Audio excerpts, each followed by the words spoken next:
कुंती बुआ के कहने पर भगवान रुके। जब भगवान रुके तो भगवान सभी को लेकर के गंगा के किनारे भीष्म पितामह के यहाँ पहुंचे।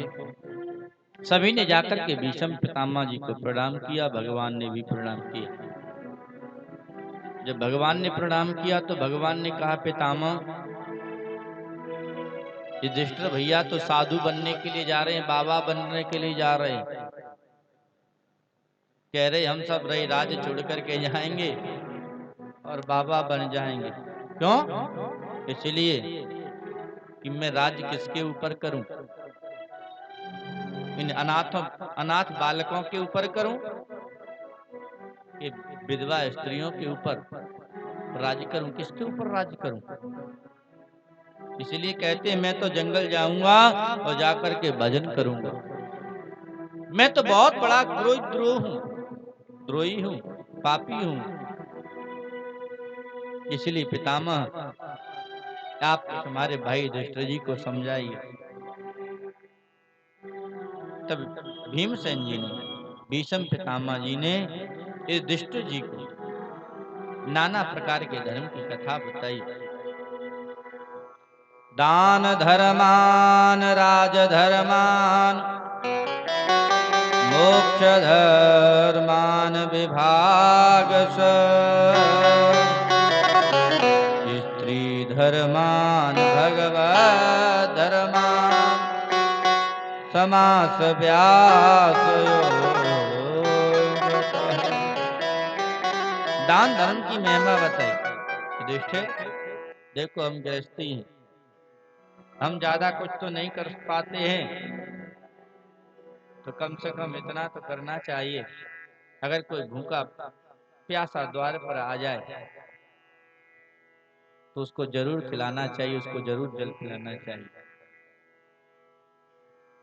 अगर कोई द्वार पर मांगने के लिए आता है तो हम 1000 रुपया नहीं दे सकते तो कम से कम उसका सम्मान तो कर ही सकते हैं।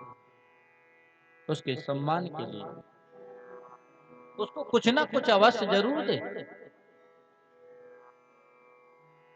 तो स्वामी जी ने तो पहले ही कह दिया, जो मांगन गए सो मर गए, जो कहूं मांगन जाए पर बिन से पहले वो मरे। जिन मुख निकषत नाय, मांगने वाले तो पहले ही मर चुके हैं, परंतु उनसे पहले वो भी मर गए हैं जिनके मुख से एक बार ये नहीं निकला, बोल भैया लेते जाओ, जा क्यों रहे। देखो मांगना खराब नहीं है, अगर अपने लिए मांगते हैं तो खराब है, दूसरे के लिए मांगना खराब नहीं लिखा है शास्त्रों में। मर जाऊं मांगू नहीं अपने तन के काज, पर परमार्थ के कारण मोय न लागे लाज। अगर दूसरे का हित हो रहा है आपके मांगने से तो उसमें लज्जा नहीं आना चाहिए। दान धर्म की महिमा गाई है, फिर राज धर्म की महिमा गाई। कहा है युधिष्ठिर देखो तुम नए नए राजा हो और राजा से कभी कभी अपराध बन जाता है। अपराध क्या बन जाता है? बोले अपने के लिए तो विधान दूसरा है और दूसरे के लिए विधान दूसरा है, इसलिए विधान एक होना चाहिए। राजा के लिए जैसा अपना घर वैसे ही प्रजा, उसके लिए तो सारी प्रजा उसका घर है, उसके घर के सदस्य हैं। सबके लिए एक दंड होना चाहिए, सबसे प्रेम करें। जैसे अपने पुत्र से प्रेम करता है वैसे ही अपनी प्रजा से प्रेम करें। मोक्ष धर्मान विभाग, स्त्री धर्मान, स्त्री धर्म की जब महिमा गाने लगे, व्याख्या गाने करने लगे तो कहते माता द्रौपदी को हंसी आ गई। जब द्रौपदी मैया हंसी तो भीष्म पितामह ने पूछा, ये हंस कौन रहा है? ये किसके मुंह से हंसी निकली? तो किसी ने नाम नहीं बताया। भीष्म पितामह जी ने आंख खोल करके देखा तो द्रौपदी, बेटी मैं एक से एक बढ़कर के धर्म की व्याख्या कर रहा हूं और तुम हंस रही हो। जहां ज्ञान बांटा जाए और हंसा, तो ये तो ठीक नहीं। ये तुम्हारी हंसी का कारण क्या है, मैं जानना चाहता हूं। अब भीष्म पितामह के सामने कैसे द्रौपदी कह रही, उसकी तो वो तो सही भूल गई। पितामह ऐसे ही हंसी आ गई। बोले ऐसी हंसी नहीं आई, इसका कारण, इसका राज जरूर होगा। और बेटी, मैं हंसी को लेकर के जन्म द्वारा नहीं लेना चाहता। अगर तू हंसी का कारण नहीं बताएगी, अगर मेरी मृत्यु हो जाएगी तो मुझको द्वारा जन्म लेना पड़ेगा। इसलिए बेटी, इसका कारण क्या है?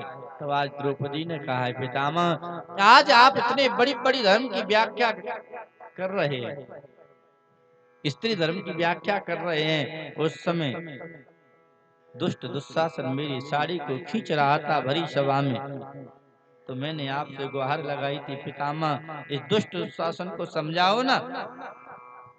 इसको क्यों नहीं समझाते? तो पितामह मैंने देखा था आपका जो सिर था ना, वो आपका सिर झुका था।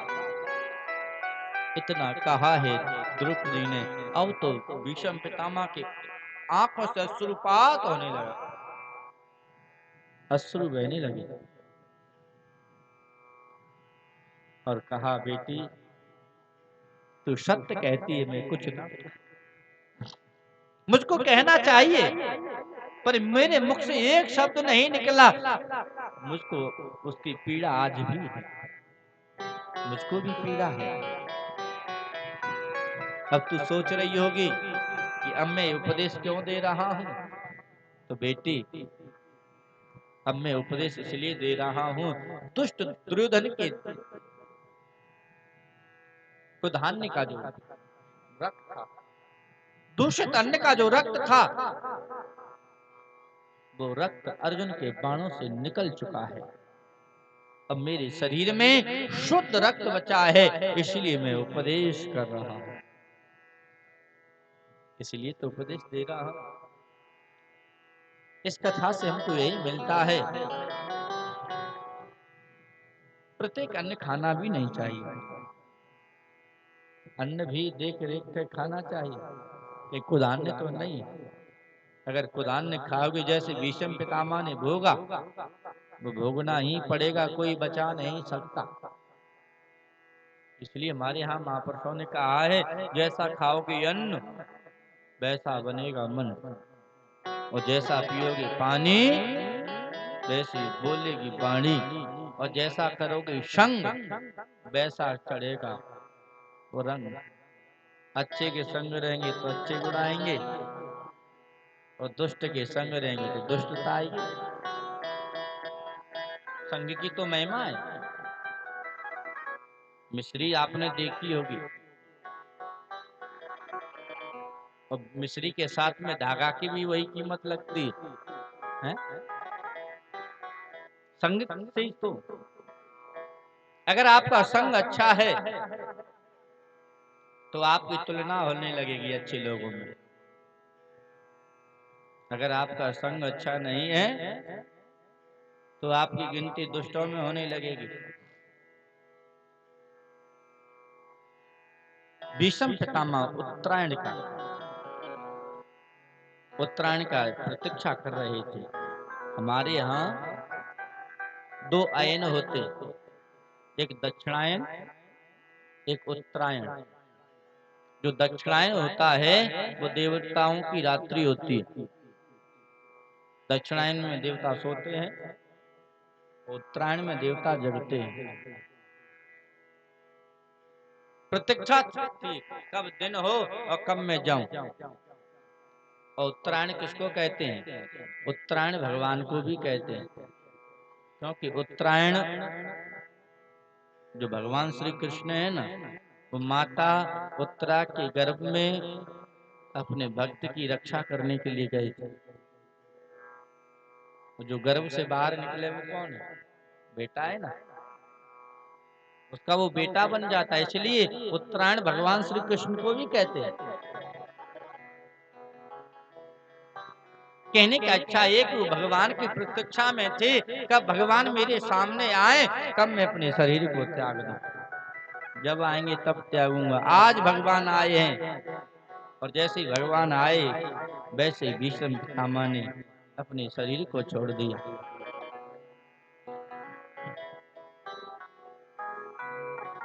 हमारे यहाँ शास्त्रों में 3 ब्रह्मचारी हैं, नैष्ठिक ब्रह्मचारी। एक भीष्म पितामह, दूसरे परशुराम जी महाराज, और तीसरे हनुमान जी महाराज, जो नैष्ठिक ब्रह्मचारी है।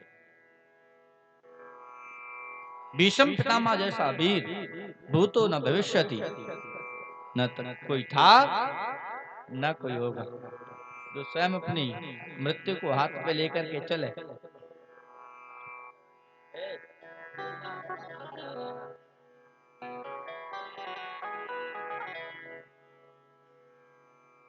बोल वृंदावन बिहारी लाल की जय हो। संगत से गुण आते हैं, संगत से गुण जाएं, बांस फांस और मिश्री एक ही भाव दिखात। यही प्रसंग चल रहा था, इसी में कोई ना कोई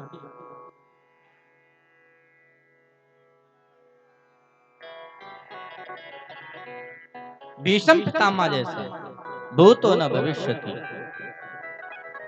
न कोई वीर था न भीष्म पितामह जैसा वीर होगा।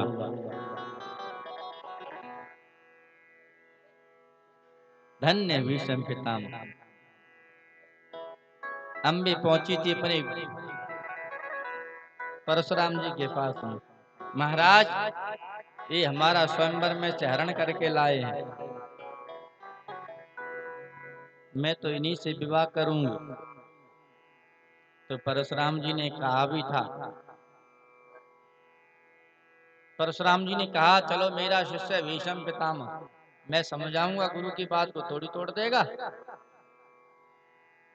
गुरु की बात की अवहेलना नहीं करेगा, चलो मैं चलता हूँ। परशुराम जी गए भीष्म पितामह के पास, शिष्य ने कहा इससे विवाह कर लो। गुरुदेव मैं विवाह नहीं कर सकता। क्यों? बोले मैंने प्रतिज्ञा की है अपने जीवन में, मैं नैष्ठिक ब्रह्मचारी रहूंगा। अगर तुम विवाह नहीं करोगे तो मुझसे युद्ध करोगे, मुझसे युद्ध करना पड़ेगा। बोले मैं युद्ध कर लूंगा, पर मैं विवाह नहीं कर सकता। ये है, ऐसे भीष्म पितामह की प्रतिज्ञा को भगवान ने रखा। भीष्म पितामह ने प्रतिज्ञा की थी ना,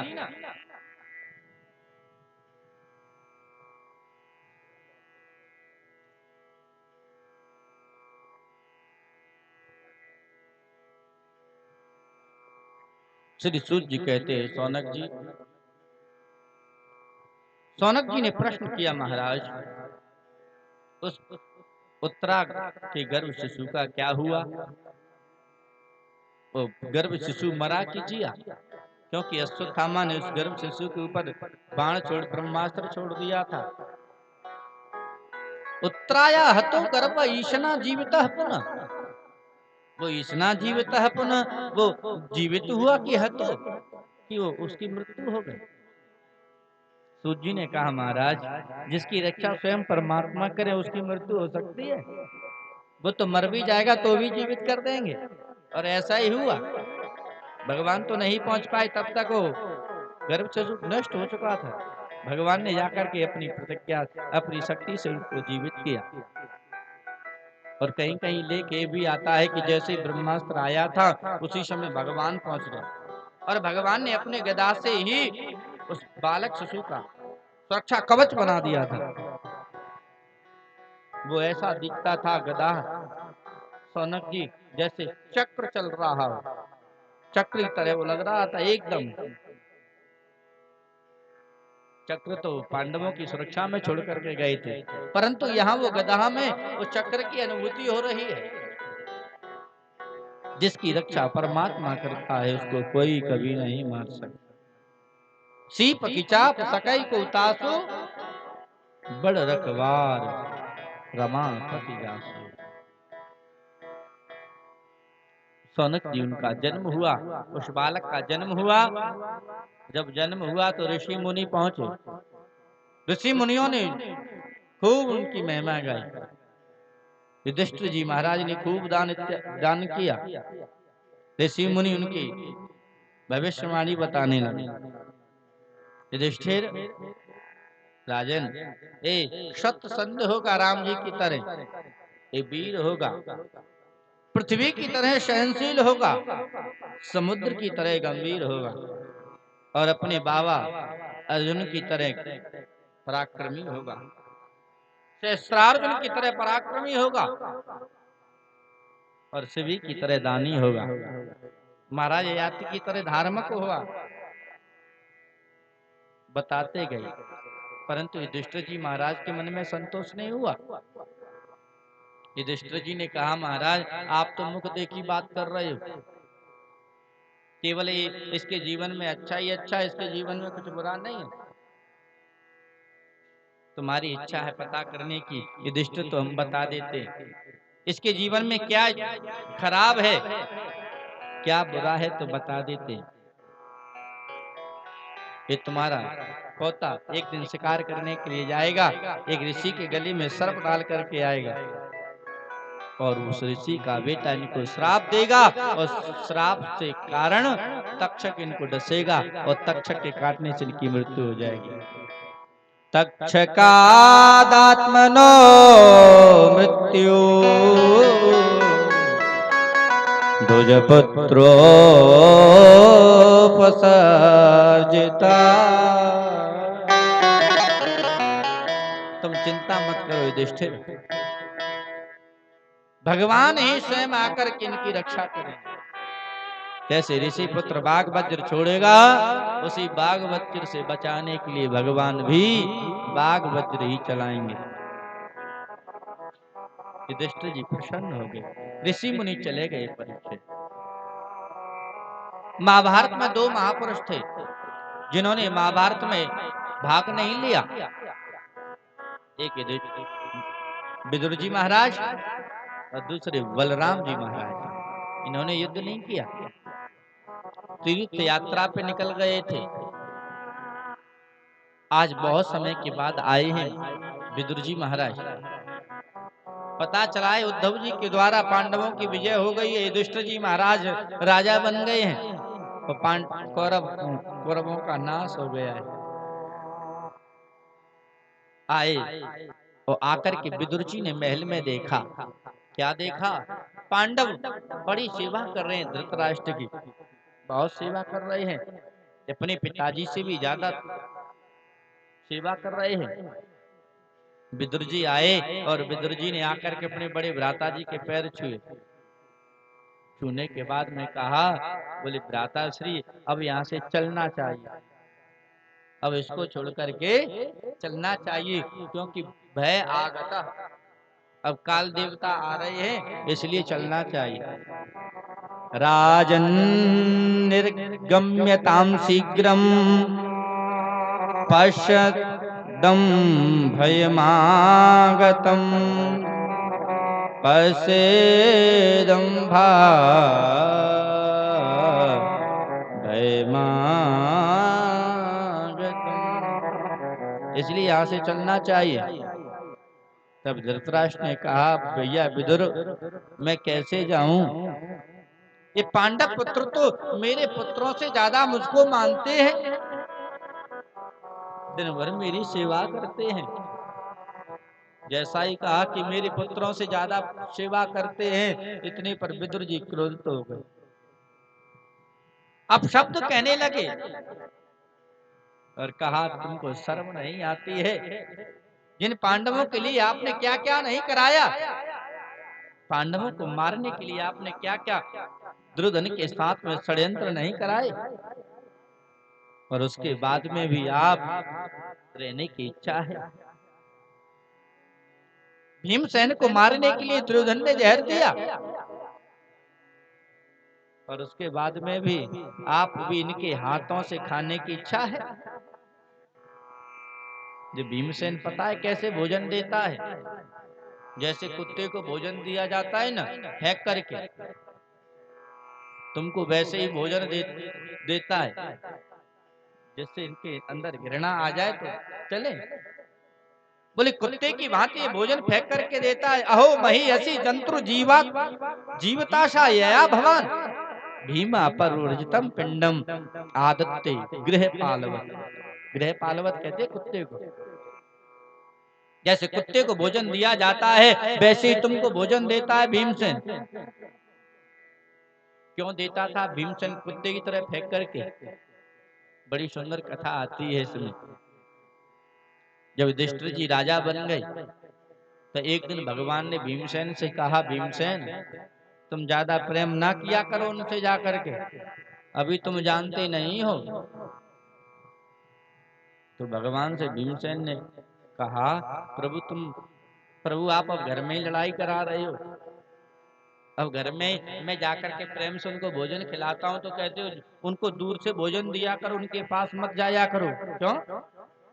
बोले तुमको देखना है, तुमको देखना है कुछ? बोले हाँ मैं देखना चाहता हूँ। बोले तो ठीक है ऐसा करो, जो तुम्हारी मूर्ति बनी रखी है ना, जैसे दुर्योधन अभ्यास करता था, उसको ला करके अपने दाऊ धृतराष्ट्र को दो और कहना मैं आपसे गले मिलना चाहता हूँ दाऊ जी, कहना तब तुमको पता चल जाएगा। भीमसेन तब भी ना समझे, समझ में ना आए भीमसेन कहना क्या चाहते हैं।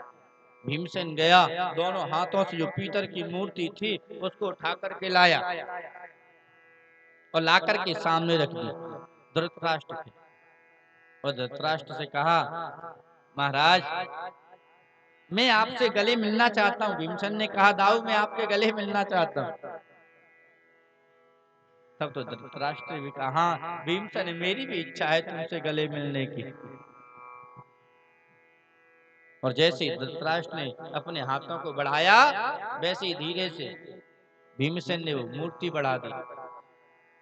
और जैसे ही मूर्ति बढ़ाई और उन धृतराष्ट्र ने पकड़ा तो पकड़ते ही यहाँ प्रेम तो चला गया दूर और दुर्योधन की मृत्यु स्मरण आ गई। इसी ने तो मेरे बेटा दुर्योधन को मारा है, अब मैं छोड़ूंगा नहीं। और बल से उस मूर्ति को दबा दिया।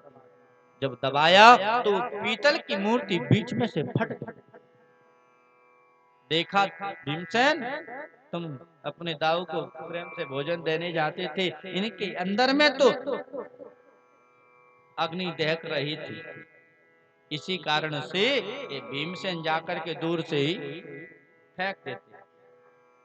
और तुमको शर्म नहीं आती है? अब यहाँ से चलना चाहिए। रात्रि के समय धृतराष्ट्र और गांधारी को लेकर के विदुर जी महाराज चले और जाकर के हिमालय की तरफ पहुंचे हैं। धीरे धीरे धृतराष्ट्र ने और गांधारी ने अपने शरीर का परित्याग किया। विदुर जी महाराज वहां से निकल आए। श्री सुखदेव जी कहते हैं, राजन अर्जुन को गए हुए द्वारिका 7 महीने हो गए और 7 महीने में से एक भी दिन कोई सूचना नहीं भेजी। हस्तिनापुर एक भी पत्र नहीं भेजा, एक भी सेवक को नहीं भेजा कि जाकर के सूचना दे दो कि हम यहाँ सुरक्षित हैं द्वारिका में। आज युधिष्ठिर भीमसेन के साथ में बैठे हैं और भीमसेन से कह रहे हैं, भीमसेन मैं ये क्या देख रहा हूँ, मेरी समझ में नहीं आता। आकाश से रक्त की वर्षा हो रही है, रुद्र की वर्षा हो रही है, ये मैं क्या देख रहा हूँ, मेरी तो समझ में ही नहीं आता। किसी ने मुझको बताया था कि ऐसा समय तब आएगा जब भगवान अपने धाम को जाएंगे। आज मैं क्या देख रहा हूँ, मैं गौशाला में जाता हूँ तो गौ माता के नेत्रों से रक्त निकल रहा है और उसके स्तनों से रक्त बह रहा है, मेरी तो समझ में नहीं आता। भीमसेन न जाने क्या कारण है कि अर्जुन ने कोई सूचना नहीं भेजी। गता सप्तधुना मासा भीमसेन तवानुज नायाति कस्वा हेतु नाहं वेदे दमंजसा। नायाति कस्वा हेतु, ऐसा क्या कारण बन गया जिससे वो आई नहीं। चलो कोई बात नहीं, नहीं आया अर्जुन कोई बात नहीं, तो कम से कम पत्र तो भेज देता जिससे हमारे हृदय को तसल्ली मिल जाती। पत्र नहीं भेजा, किसी दूत को भेज देता तो उसके मुख से वाक्य सुनकर के हमारे हृदय को तसल्ली मिल जाती। रो रहे थे उसी समय अर्जुन जी आ गए।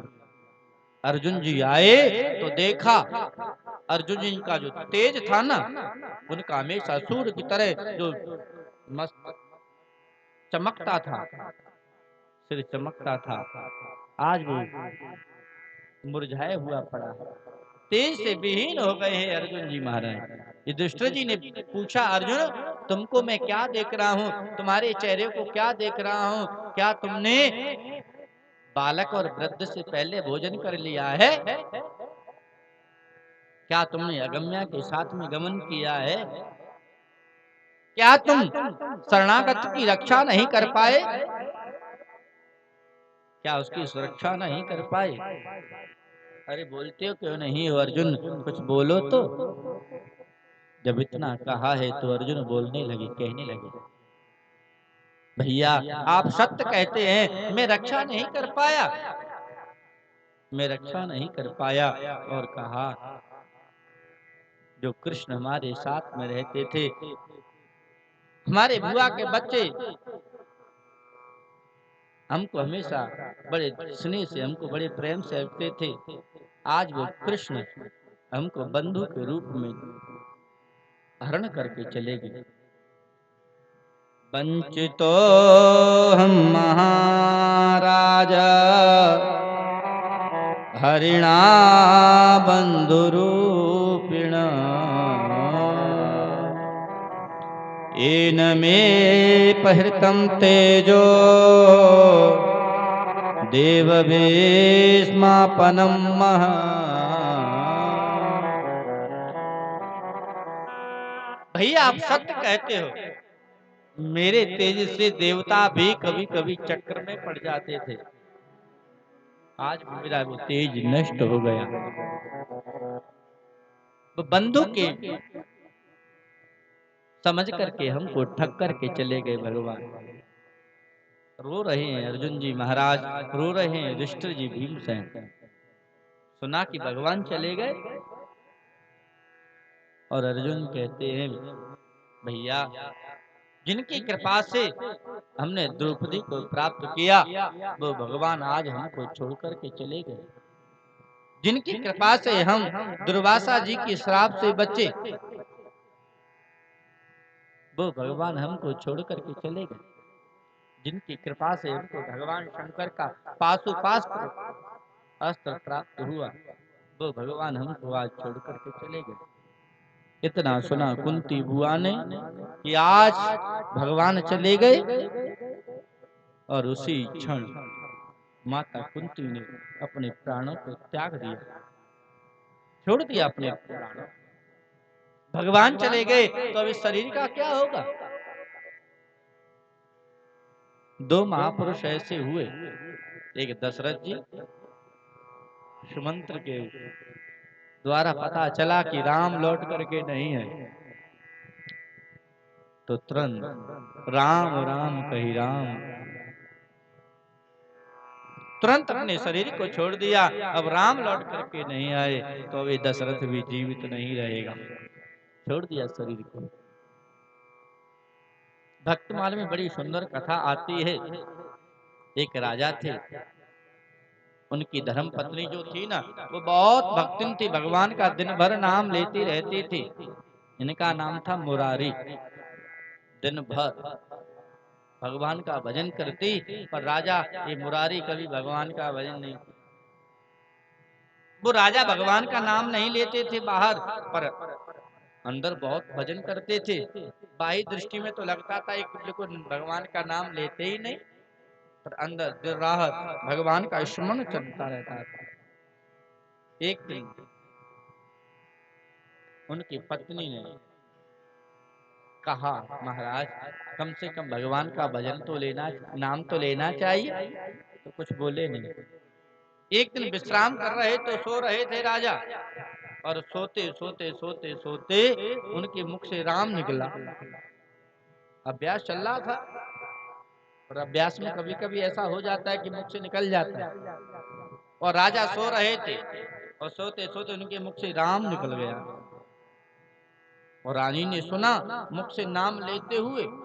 अब तो वो रानी बड़ी प्रसन्न हो गई, चलो हमारे स्वामी ने भगवान का नाम तो लिया, किसी तरह से लिया, सूद में लिया कि जागते में लिया, पर ले तो लिया।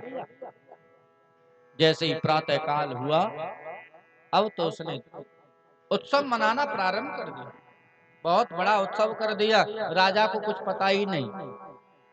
राजा ने पूछा, देवी ये क्या हो रहा है, ये किस कारण उत्सव मनाया जा रहा है? तब रानी ने कहा, महाराज ये उत्सव का कारण है, आपके मुख से आज भगवान का नाम निकला था, मैंने सुना था राम। क्या तूने मेरे मुख से राम नाम सुना? बोले हाँ। बोले देवी अब राम ही निकल गया हृदय से, तो बचा ही कौन है? राम ही निकल गया तो अब कौन बचा है? उसी में उन्होंने अपने प्राणों को त्याग दिया। मेरे मुंह से राम निकल गया, निकल ही गया, तो मैं अब जीवित नहीं रहूंगा। तो ऐसे ऐसे भगवान के भक्त पड़े हैं जो भगवान का दिन रात भजन करते हैं। माता कुंती ने भी अपने प्राणों को त्याग दिया। परीक्षित, इनका नाम है विष्णु रात। ऋषियों ने इनका नाम विष्णु रात रखा है, और दूसरा नाम परीक्षित रखा था, क्योंकि सब में भगवान का दर्शन करते थे। जब वो रक्षक नहीं मिलता था तो अपनी माँ की गोदी में आकर के बैठ जाते। छोटे से परीक्षित को राजा बनाया, और सबको छोड़ करके पांडव स्वर्गारोहण की यात्रा पर निकल गए। धीरे धीरे सभी ने अपना शरीर छोड़ा है। इधर धीरे धीरे परीक्षित बड़े हो रहे हैं। जब परीक्षित बड़े हो गए, इनका विवाह हुआ। उत्तर नाम के राजा थे, उनकी पुत्री थी ऐरावती, उनके साथ में इनका विवाह हुआ। सुमति आदि इनके बेटा हुए। कहते हैं एक दिन अपने पूर्वजों की कीर्ति को सुनने के लिए, होता है ना कभी कभी हमारे पूर्वजों ने क्या किया है कि ऐसे ही जन्मे ऐसे ही मर गए। हमारे पूर्वजों ने क्या किया है, उस कीर्ति को सुनने के लिए परीक्षित रथ पर बैठ करके निकले। उनके पूर्वजों की जय जयकार हो रही थी। एक स्थान पर उनको थोड़ा सा एक दृश्य दिखाई पड़ा। दृश्य ये था, एक वृषभ था, गौ माता थी। वृषभ के 3 पैर कटे हुए हैं, वो रो रहा है, और बेचारी गौ माता भी रो रही है। वो एक दुष्ट उनके ऊपर पादप प्रहार कर रहा है। तब तक परीक्षित पहुंच गए। परीक्षित ने पूछा, दुष्ट तू कौन है? ये राजा के वेश में, तू राजा के वेश में कौन है? तुम सत्य बताओ, नहीं तो मैं तुमको मार डालूंगा, मैं तुमको छोड़ूंगा नहीं। अब तो कहते वो डर के मारे भयभीत हो गया, और गाय को और वृषभ को छोड़कर के दूर खड़ा हो गया। छोड़कर के दूर खड़ा हो गया। तब परीक्षित वो वृषभ और गाय के पास गए, वो जाकर के हाथ जोड़े, आप कौन हैं मैं जानना चाहता हूँ। आप कौन हैं, मैं आपके विषय में जानना चाहता हूँ। गौ माता तो कुछ नहीं कही, वृषभ कहने लगे, क्योंकि वृषभ साधारण नहीं है, ये धर्म है। बताने लगे। परीक्षित ने पूछा था, आपके 3 पग किसने काटे? तो धर्म ने कहा, महाराज मैं किसको दोष दे दूं, मेरे पैर किसने काटे, किसको दोषी ठहरा दूं, किसका नाम ले दूं? हमारे यहाँ तो पढ़े लिखे सब यही कहते हैं, जो जैसा करता है उसको वैसा ही मिलता है। लोग तो ये कहते हैं स्वभाव के अनुसार उसको वैसा ही प्राप्त होता है। परीक्षित समझ गए ये कोई साधारण नहीं, ये धर्म है। हाथ जोड़े हैं और हाथ जोड़े और हाथ जोड़ने के बाद में सीधे अपनी तलवार ली और दुष्ट के पास पहुंचे। दुष्ट, तू कौन है? तू सत्य सत्य बता दे, नहीं तो मैं तेरा हाथ अंगद के साथ में खींच लूंगा, तुमको मैं छोड़ूंगा नहीं, मार डालूंगा। अब तो हाथ जोड़ करके परीक्षित की शरणागति में आ गया और परीक्षित को बताने लगा, प्रभु राजन, मैं कलयुग हूँ। कलयुग, तुमने मेरे राज्य में प्रवेश करने का दुस्साहस कैसे किया?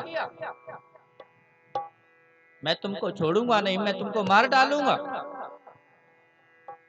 चलो कोई बात नहीं है, तुमने मेरी आकर के शरणागति ग्रहण की, तुम मेरी शरण में आए हो, इसलिए मैं तुमको मारूंगा नहीं, क्योंकि हमारे यहाँ वंश में यही है, हमारी शरण में जो आ जाता है उसको कभी मारा नहीं जाता। इसलिए मैं तुमको अभय दान देता हूँ, तुम यहाँ से चले जाओ, और जहां तक मेरा राज्य है वहां मुझको दिखना नहीं।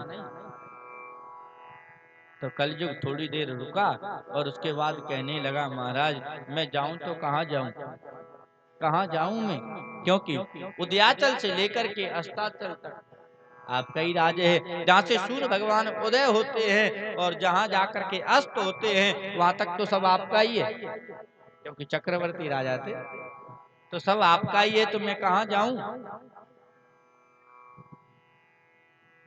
आप मुझको जो भी स्थान दे देंगे मैं उन्हीं स्थानों में अपना भरण पोषण कर लूंगा, मैं उन्हीं में अपना गुजारा कर लूंगा। तब परीक्षित जी महाराज ने कलयुग को 4 स्थान दिए।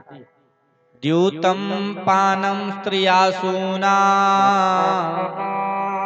कलयुग हम तुमको स्थान देते हैं, तुम्हारा स्थान है द्यूतम, जहाँ जुआ हो वही तुम्हारा स्थान है, और जहाँ मदिरा का सेवन हो, जहाँ मदिरा पी जाए तुम्हारा वहां पे भी स्थान है, और जहाँ हिंसा हो हिंसा में भी आपका स्थान है, और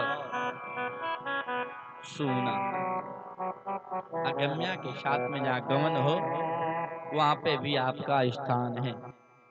4 स्थान दिए परीक्षित जी ने कलयुग को, परंतु कलयुग संतुष्ट नहीं हुआ।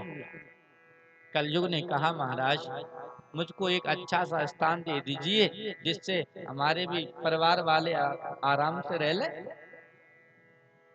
एक तो अच्छी स्थान हो जाए, कम से कम हमारे रिश्तेदार आएंगे कहेंगे बताओ तुम ऐसे में रहते हो, थोड़ा वीआईपी जगह रहेगी तो अच्छा रहेगा।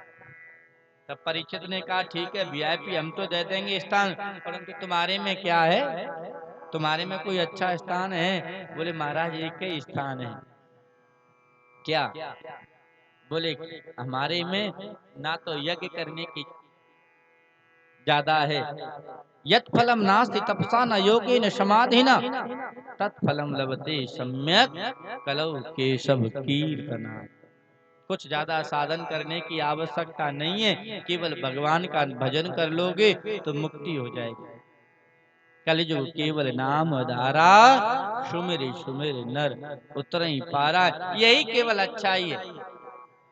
अब तो इस पर परीक्षित रीझ गए, ये तो बहुत अच्छा है, ठीक है कलयुग जो तुमको अच्छा लगे, जो तुमको अच्छा लगे वही स्थान ले लो। अब तो कलयुग विचार करने लगा, मैं ऐसा कौन सा स्थान ले लूं कि इसके राज्य में भ्रष्टता पैदा कर दूं, भ्रष्टता पैदा कर दूं। चारों तरफ ढूंढ रहा है, प्रजा के ऊपर देखा, बोले मैं प्रजा को तो भ्रष्ट नहीं कर सकता, प्रजा तो इसकी पवित्र है, तो क्यों ना इस राजा को ही भ्रष्ट कर दूं। पर राजा को भ्रष्ट कैसे करूं? तो विचार किया, मैं सोने में स्थान मांग लेता हूँ, और जब ये मुकुट पहनेगा स्वर्ण का उसी में बैठ जाऊंगा और इसको भ्रष्ट कर दूंगा। महाराज महाराज एक स्थान और दे दीजिए। कौन सा? बोले स्वर्ण में स्थान दे दीजिए। पुनश्च याचमानाय जात रूप मदात प्रभु, जात रूप मदात प्रभु। परीक्षित जी महाराज ने कलयुग को 5वां स्थान दे दिया सोने में। अब प्रश्न उठता है, गीता में तो भगवान कहते हैं, आभूतियों में गिनाते हैं, धातु नाम कांचनम, धातुओं में मैं सोना हूं। और परीक्षित जी कह रहे हैं, बोले भैया सोने में कलयुग तुम्हारा वास है। अब स्पष्ट कैसे हो कि कौन से सोने में भगवान का वास है और कौन से सोने में, कौन से सोने में कलयुग का वास है, कैसे स्पष्ट हो?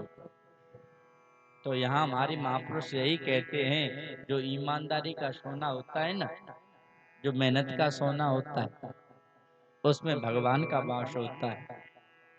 जो इधर उधर का सोना होता है तो अब समझ जाओ, उसमें उसी का वास होता है।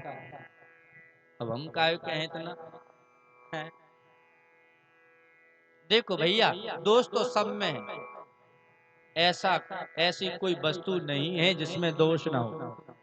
जड़ चेतन गुण दोष में विश्व कीन करता, सब में दोष है। जब सब में दोष है तो हमको शुद्ध कैसे प्राप्त हो?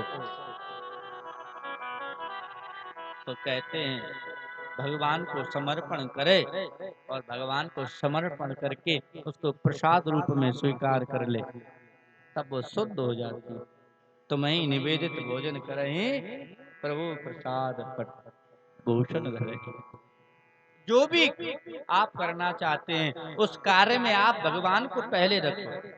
हमारे यहाँ तो गोस्वामी जी ने यहाँ तक कह दिया है, अगर आप कोई नवीन वस्त्र लेकर के आए हैं तो उसको पहले धुलो, नवीन वस्त्र को धुलो और उसके बाद में भगवान को पहनाओ। जब भगवान को पहना दोगे तो उसका जो भी दोष होगा तो उसके दोष को भगवान खींच लेंगे, उसका हरण कर लेंगे। भगवान हरण करते कि नहीं दोषों को?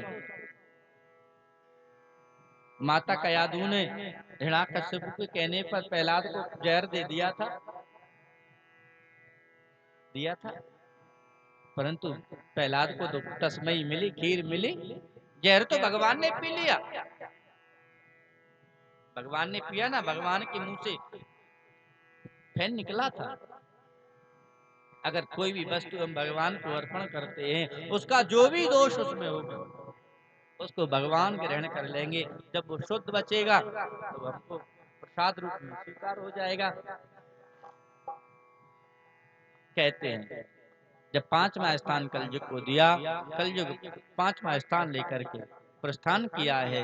परीक्षित जी भी महाराज बड़े प्रसन्न, सब आनंद में है परीक्षित जी के राज्य में। एक दिन राजा परीक्षित सफाई करा रहे थे राज्य में, और सफाई करते करते करते करते कोसा घर में पहुंच गए, जहाँ बड़े बड़े राजाओं का मुकुट रखा था। क्योंकि बहुत समय हो जाए जहाँ सफाई नहीं होता तो कचड़ा हो जाता है, गंदगी, तो गंदगी को सफाई करा रहे थे। तो जहाँ हजारों मुकुट रखे थे वही सफाई प्रारंभ हो गई। परीक्षित जी महाराज खड़े हैं, देखो भैया इनमें कौन सा अच्छा मुकुट है, उसी को पहन करके भ्रमण करेंगे। देखते देखते देखते देखते जरासंध का वो मुकुट आ गया। बोले महाराज ये बहुत सुंदर मुकुट है। बोले ठीक है, ये मुकुट अच्छा है तो इसको हम पहन करके शिकार करने के लिए जाएंगे। उसको निकाल लिया। एक दिन परीक्षित उसी मुकुट को पहन करके शिकार करने के लिए गए, और जब गए परीक्षित एकदा धनुरुद्यम्य विचरन् मृगयावने, मृगाननुगता श्रान्ताः क्षुदितस्त्रशितो भृशम्, क्षुदितस्त्रशितो भृशम्। जब शिकार करने के लिए गए और करते करते करते करते उनको ध्यान नहीं रहा। घनघोर जंगल में पहुंच गए। जाना जल का ठिकाना, न खाने का ठिकाना। अब तो जल की प्यासा अश्व है, प्यासे परीक्षित हैं। चारों तरफ जल ढूंढा, जल नहीं मिला। ढूंढते ढूंढते एक ऋषि का आश्रम मिला। वो आश्रम मिला तो आश्रम में परीक्षित ने देखा ये तो बहुत सुंदर सरोवर है, चलो इसमें हम भी जल पी लेंगे, हमारा अश्व भी जल पी लेगा। परंतु बिना आज्ञा के जल पीना ठीक नहीं है। वहां देखा और नजर घुमाई तो वहां एक ऋषि बैठे थे। ऋषि समाधि में थे। आवाज लगाई जोर से, मैं परीक्षित, मेरा एक अश्व है, ये भी प्यासा है, मैं भी बड़ी जोर से, मुझको भी प्यास लगी है, हमको जल पीना है, आप ऋषिवर आदेश कीजिए तो हम जल पी ले। अब ऋषि अंतर्मुखी थे, भगवान के ध्यान में लगे थे, उनको कुछ सुनाई नहीं दिया। जब सुनाई नहीं दिया तो परीक्षित को क्रोध हो गया। अच्छा, तो तुम ये समझ रहे होगे मैं परीक्षित राजा हूँ, तो राजा को राजोचित सेवा करना पड़ेगा, सम्मान करना पड़ेगा, इसलिए आंखें ही ना खोलें। बहुत क्रोधित हो गए परीक्षित। वहीं एक सर्प मरा हुआ पड़ा था, वहीं एक सर्प मरा हुआ पड़ा था, और उसको बाण से उठाया और लेकर के उसी ऋषि को पहना दिया। समीक जी को पहना दिया और मारे क्रोध में अश्व को लिया, निकल पड़े। इधर कुछ बालकों ने इस दृश्य को देखा। जब इस दृश्य को देखा तो उन्होंने जाकर के उनके बेटा श्रृंगी से कह दिया, बोले श्रृंगी, एक राजा के वेशधारी जैसा लगता था, हमको तो राजा लगता था, और उसने तुम्हारे पिता के गले में मरा हुआ सर्प डाल दिया है। तो दौड़ करके आए श्रृंगी, और श्रृंगी ने देखा, अच्छा, हमारे पिता के गले में मरा हुआ सर्प डाल दिया है, अब मैं इसको छोड़ूंगा नहीं। ध्यान धर करके देखा तो परीक्षित, अच्छा तो तुम हो, और दौड़ करके गए। वहां एक कौशिकी नदी बह रही थी, एक कौशिकी नदी बह रही थी, उसमें जाकर के आचमन किया, और आचमन करके हाथ में जल लिया और जल को अभिमंत्रित कर दिया, और अभिमंत्र करके वो जल को परीक्षित के ऊपर फेंक दिया और कहा, परीक्षित, आज से ठीक 7वें दिन तुम्हारी मृत्यु हो जाएगी, तुमको तक्षक काट लेगा। इति लंघित मर्यादम तक्षक सप्तमे हनि दक्षयति स्म कुलांगारम चोदितो में तद्रुहम।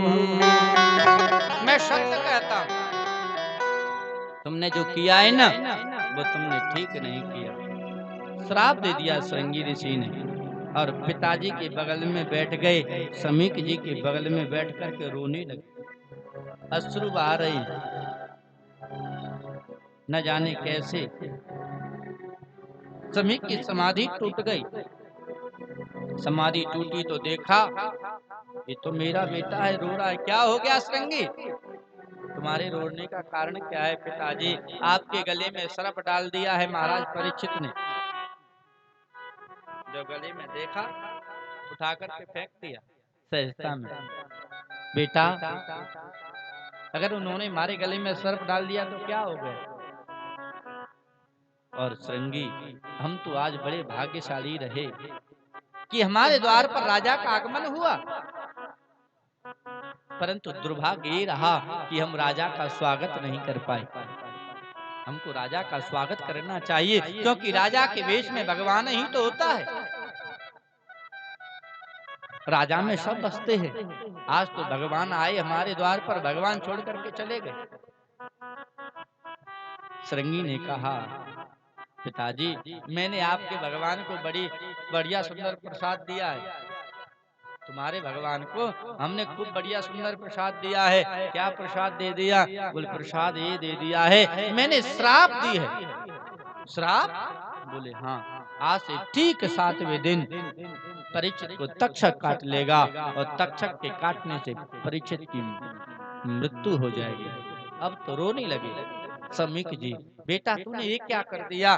तूने एक राजा को श्राप दे दिया, तुमने अच्छा नहीं किया। जानते हो एक राजा की मृत्यु होने का कारण राज्य में अराजकता फैल जाएगी, दुष्ट बढ़ जाएंगे। तुमने अच्छा नहीं किया, मैं बलिहारी जाता हूं, भगवान तुम्हारी रक्षा करे। उसी समय उनका गौरमुख नाम का शिष्य था और गौरमुख को बुलाया। गौरमुख से कहा, गौरमुख तुम जाओ और जाकर के राजा परीक्षित से कहना मेरे बेटा ने श्राप दिया है, तुम सामर्थ्यवान हो, तुम अपनी सुरक्षा कर सकते हो। हाथ जोड़े हैं गौरमुख ने। कहते इधर से गौरमुख जा रहे थे, तब तक राजा परीक्षित महल में पहुंच गए। जब महल में वो पहुंचे, जैसा ही यश को छोड़ा और जैसे ही गए जाकर के पूरी मुकुट को उतारा, जैसे मुकुट को नीचे रखा, अब तो उनको विवेक उत्पन्न हो गया। अब तो परीक्षित रोने लगे।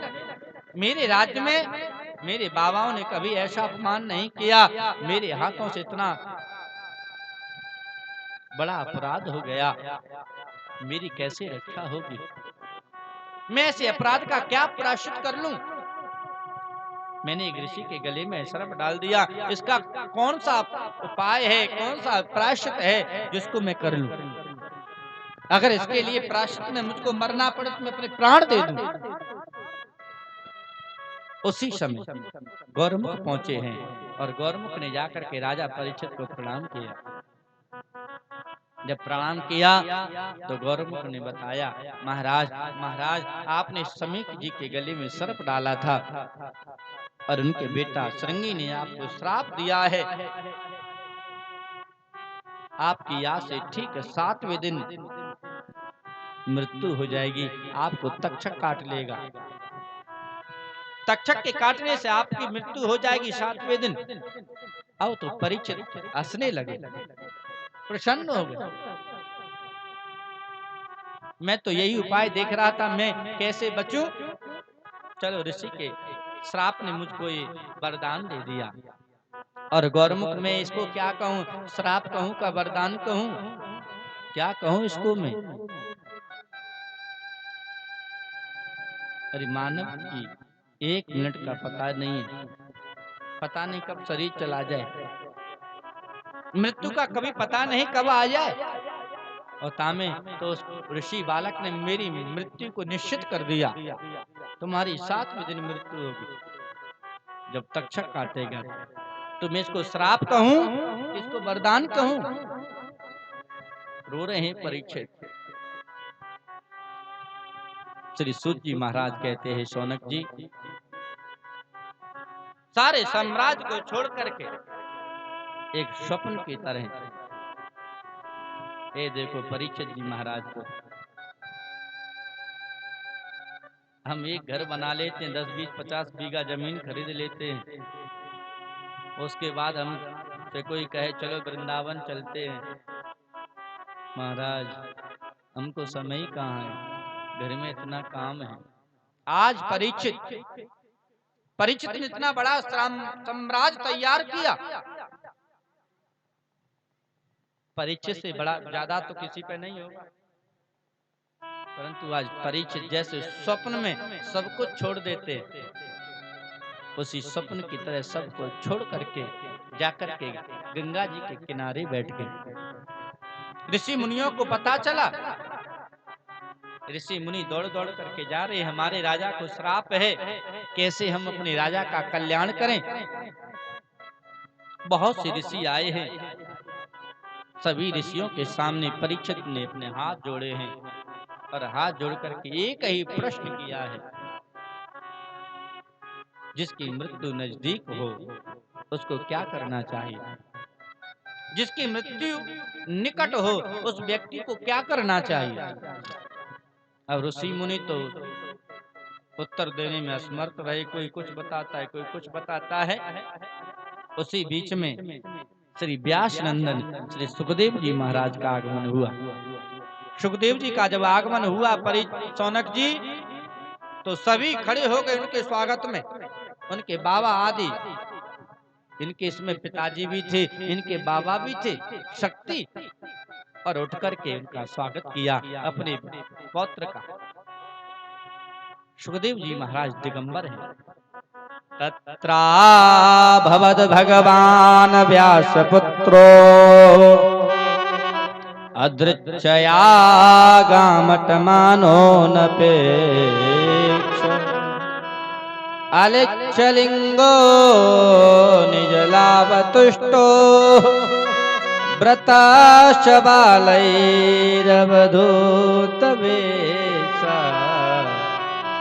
व्रतैश्च बालैरवधूतवेषा।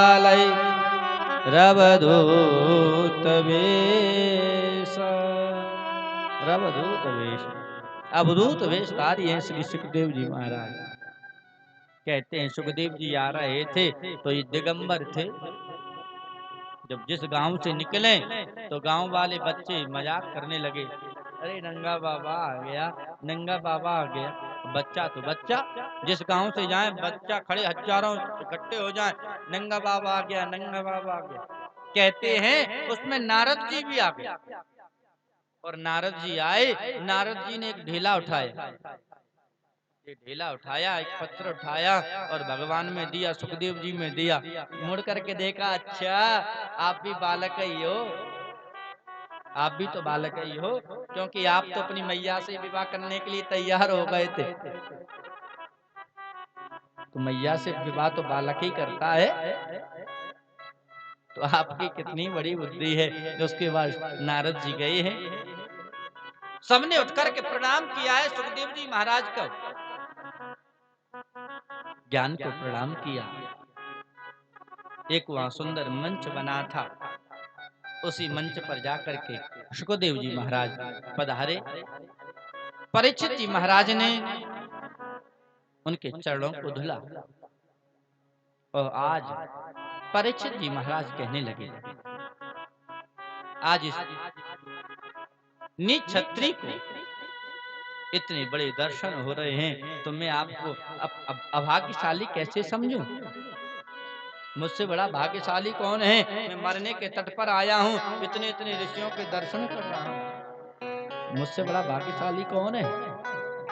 जैसे ही सुखदेव जी बैठे, परीक्षित जी ने तुरंत दिमाग लगाया।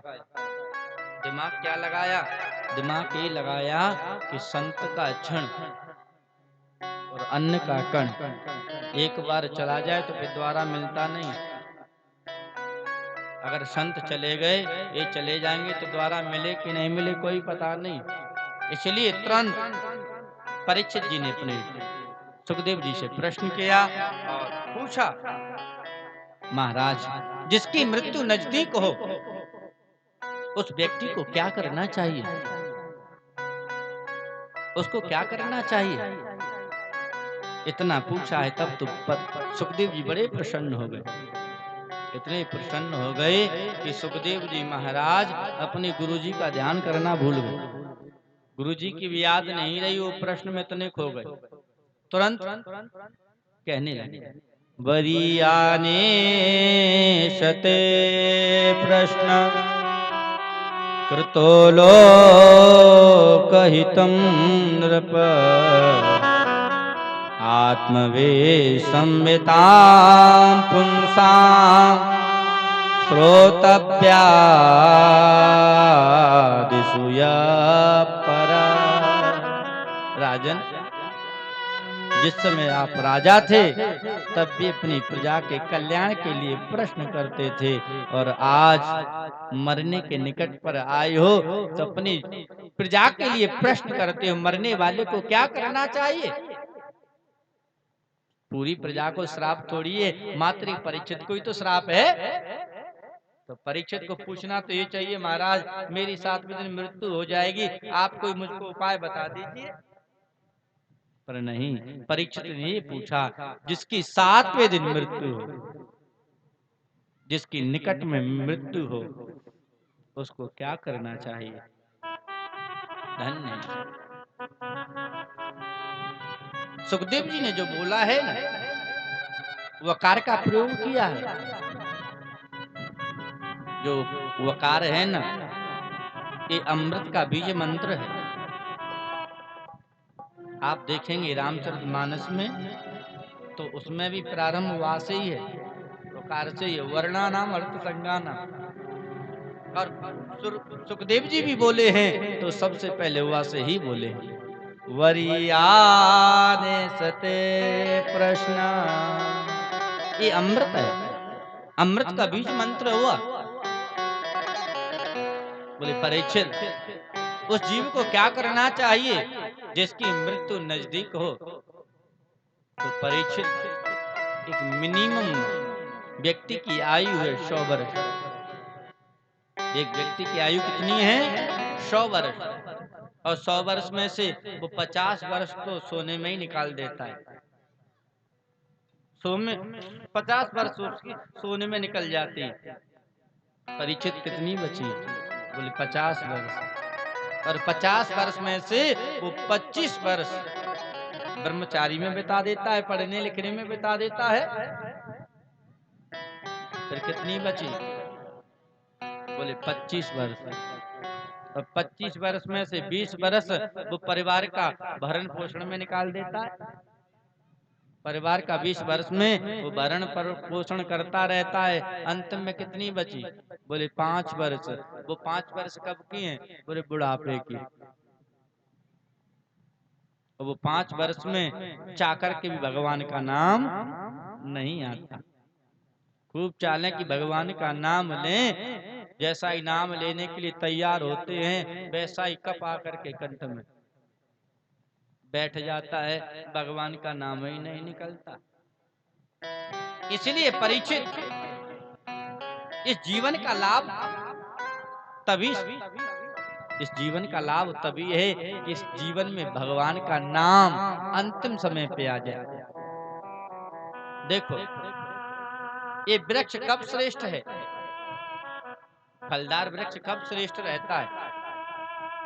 जब उसमें फल लग जाए। उसकी महिमा तो है ही है, उसके नीचे बैठोगे शीतलता मिलेगी, उसकी महिमा है। परंतु उसमें जब फल लग जाते हैं तो उसकी महिमा और बढ़ जाती है। उसी प्रकार ये शरीर मानव शरीर है, इसकी महिमा तो है, परंतु इसमें अगर मुक्ति मिल जाए तो इसकी और महिमा बढ़ जाती है। भगवान का नाम लिव जाए तो और इसकी महिमा बढ़ जाती है। इसलिए परीक्षित, जन्म लाभ परम पुंसा अंते नारायण स्मृति। अंतिम समय में भगवान नारायण का, भगवान कृष्ण का, भगवान राम का नाम आ जाए, इससे बड़ा कुछ नहीं। क्योंकि भगवान का नाम अंत समय में आता नहीं। जन्म जन्म मुनि जतन कराही, जन्म जन्म मुनि जतन कराही। जन्म जन्म मुनि जतन कराही। जन्म जन्म मुनि जतन कराही। अंत राम कही आवत नाही। अंत राम कहे आवत नाही। अंत राम कही आवत नाही। अंत राम कहे तो जन्म जन्म मुनि जतन कराही।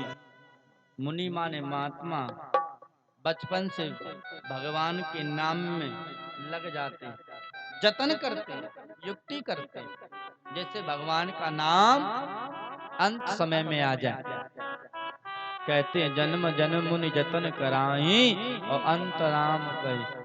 जब अंतिम समय आता है तो फिर राम नहीं आता, फिर अंतिम में राम नहीं आता है। तो अयोध्या के जो रामायणी होते हैं ना, व्यास होते तो अर्थ करते हैं, बोले जन्म जन्म मुनि जतन कराई। वो खूब जतन करते हैं और जब मरने का समय आता है ना, बोले अंत राम कहे। अंत में वो राम कहते हैं, बोले फिर वो आवत नहीं, फिर वो आते नहीं है, फिर वो भगवान के धाम में ही रह जाते। और भैया ये जीवन है, ये जीवन किसी के साथ चलने वाला नहीं है। ये जीवन पे काल की तलवार लटकी है, कब काल तलवार गिरा दे कोई पता नहीं है। मृत्यु छाया बनकर के चलती है, छाया बनकर के चलती है। इसलिए भगवान का खूब कर काल कुठार लिए फिरता तन नम्र पे चोट झिली न झिली। कह ले हरि नाम हरि रसना फिर अंत समय पर हिली न हिली। इसलिए किसी ने बड़ा सुंदर भजन गाया, क्या भरोसा है इस जिंदगी का, साथ देते नहीं है किसी का, साथ देते नहीं है किसी का। क्या भरोसा है इस जिंदगी का, साथ देते नहीं है किसी का।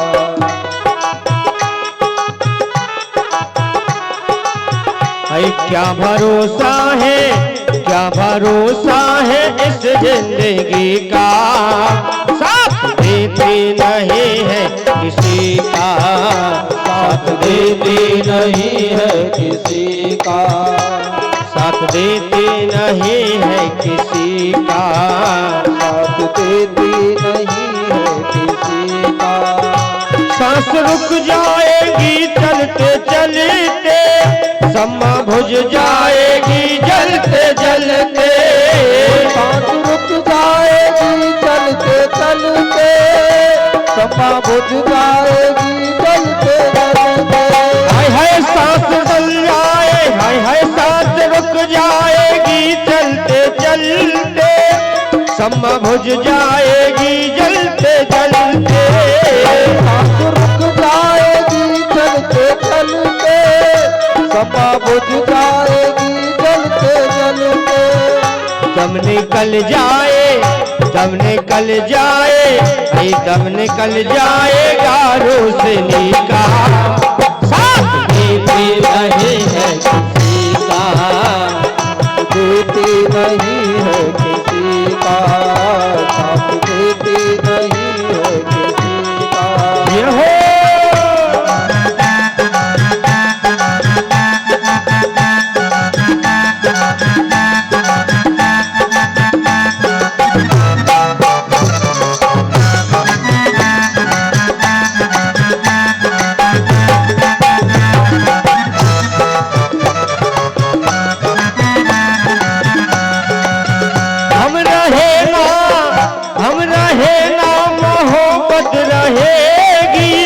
दास्तां अपनी दुनिया कहेगी, दास्तां अपनी दुनिया कहेगी, दास्तां अपनी दुनिया कहेगी।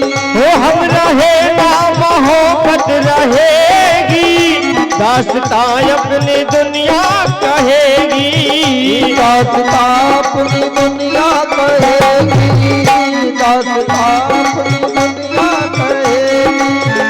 नाम रह जाए, नाम रह जाएगा आदमी का, साथ देते नहीं है किसी का, साथ देते नहीं है किसी का, साथ देते नहीं है किसी का। जी हरि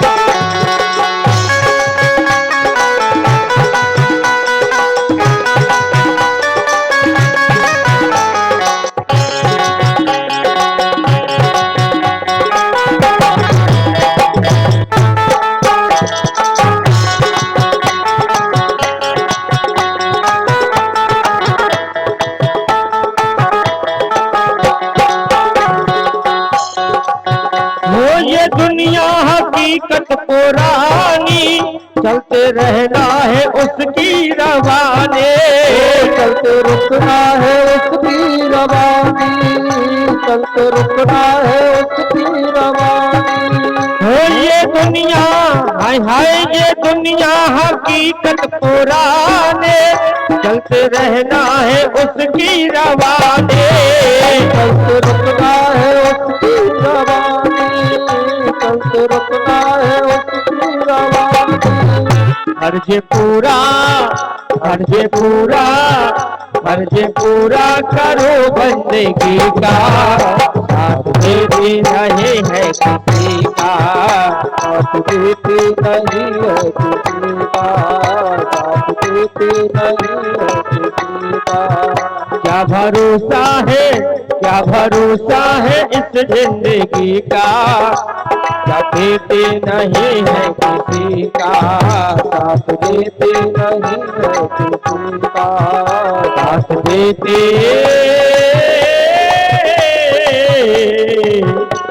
नहीं है किसी का।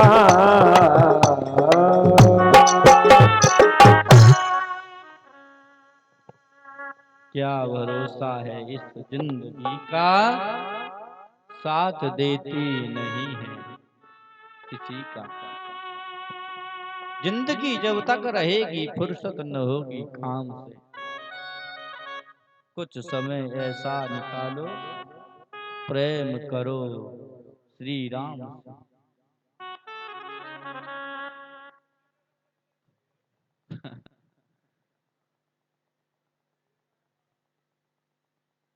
जन्म लाभ परम पुंसा, इसलिए परीक्षित जीव को क्या करना चाहिए? मानव को भगवान का नाम लेना चाहिए। श्रोतव्य कीर्तितव्यश्च, पहले सुने फिर इसको गुने फिर इसका स्मरण करें। और परीक्षित तुम्हारे पास में तो 7 दिन है। कितना? 7 दिन। महाराज खटवांग के पास में तो वह भी नहीं था। महाराज खटवांग के पास में तो एक पूरा दिन नहीं था, मात्र 48 मिनट थे, 2 मुहूर्त थे, और उसमें ही उन्होंने अपना कल्याण कर लिया। तो तुम चिंता क्यों करते हो? तो महाराज परीक्षित ने कहा, महाराज चिंता तो इसलिए करता हूं कि मैं कुछ जानता ही नहीं, मैं कुछ नहीं जानता। बोले परीक्षित तुम नहीं जानते हो तो हमसे पूछो, हम बताएंगे। हम क्यों बैठे हैं यहाँ, जो पूछो वही बताएंगे। महाराज कैसे मैं भजन करूं, क्या करूं मैं जिससे मेरा कल्याण हो जाए, इस संसार का कल्याण हो जाए। तब सुखदेव जी ने बताया, बोले परीक्षित सबसे पहले जीव को श्वास जीतना चाहिए। सबसे पहले सर्वप्रथम उसको श्वास जीतना चाहिए। अगर उसका श्वास पे अंकुश नहीं है तो वो कुछ नहीं कर सकता। उसको आसन जीतना चाहिए। जितासनो जित श्वासो जित संगो जिते,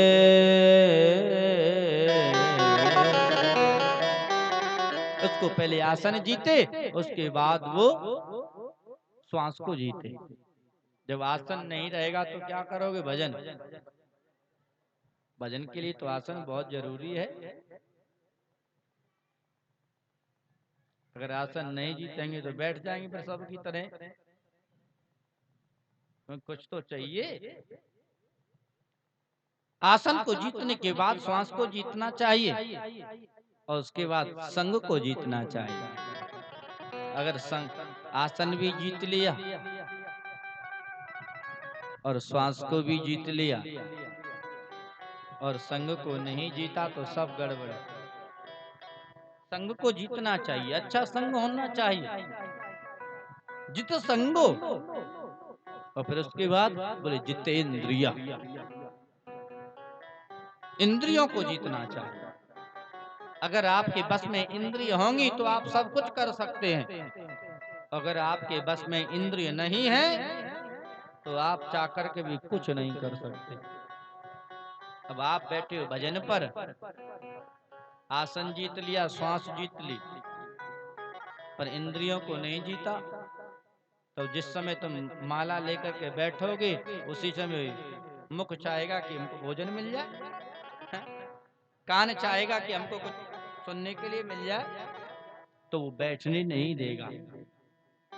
जब तक इंद्रियां वश में नहीं होंगी तब तक कुछ नहीं कर सकते। और सबको जीत करके अपने मन को भगवान के चरणों में लगा दी। परीक्षित जी महाराज ने सृष्टि विषयक प्रश्न किया। महाराज, भगवान सृष्टि कैसे करते हैं, मैं जानना चाहता हूं, कैसे सृष्टि करते हैं। यही नारद जी ने ब्रह्मा जी से प्रश्न किया था।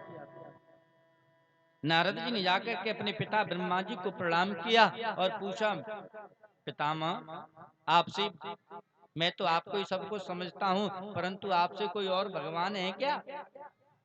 आपसे बड़ा भी कोई है?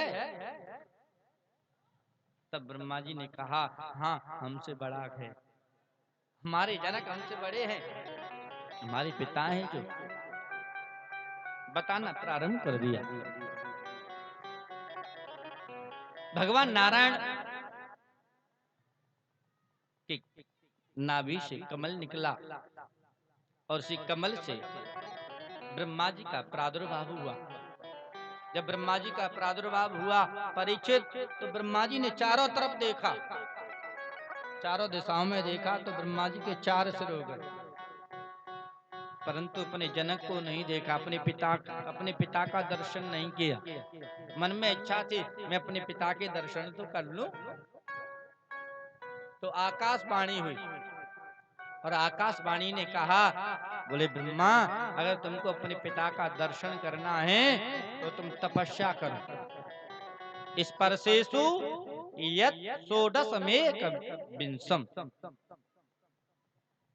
तो तुम तपस्या करो, तब करोगे तो तुमको अपने पिता का दर्शन होगा। ब्रह्मा जी ने तप किया और तप का प्रभाव ये हुआ कि भगवान आकर के सामने खड़े हो गए। भगवान का दर्शन किया है भगवान नारायण ने, ब्रह्मा जी ने दर्शन किया, स्तुति करी भगवान की। तो भगवान ने कहा ब्रह्मा जी से, ब्रह्मा जी, मेरी इच्छा है सृष्टि की, मेरी इच्छा सृष्टि की है, तुम सृष्टि का विस्तार करो। ब्रह्मा जी ने कहा, पितामह, मैं सृष्टि का विस्तार तो कर दूंगा, परंतु मुझको अहंकार हो जाएगा, मुझको अहमता हो जाएगी।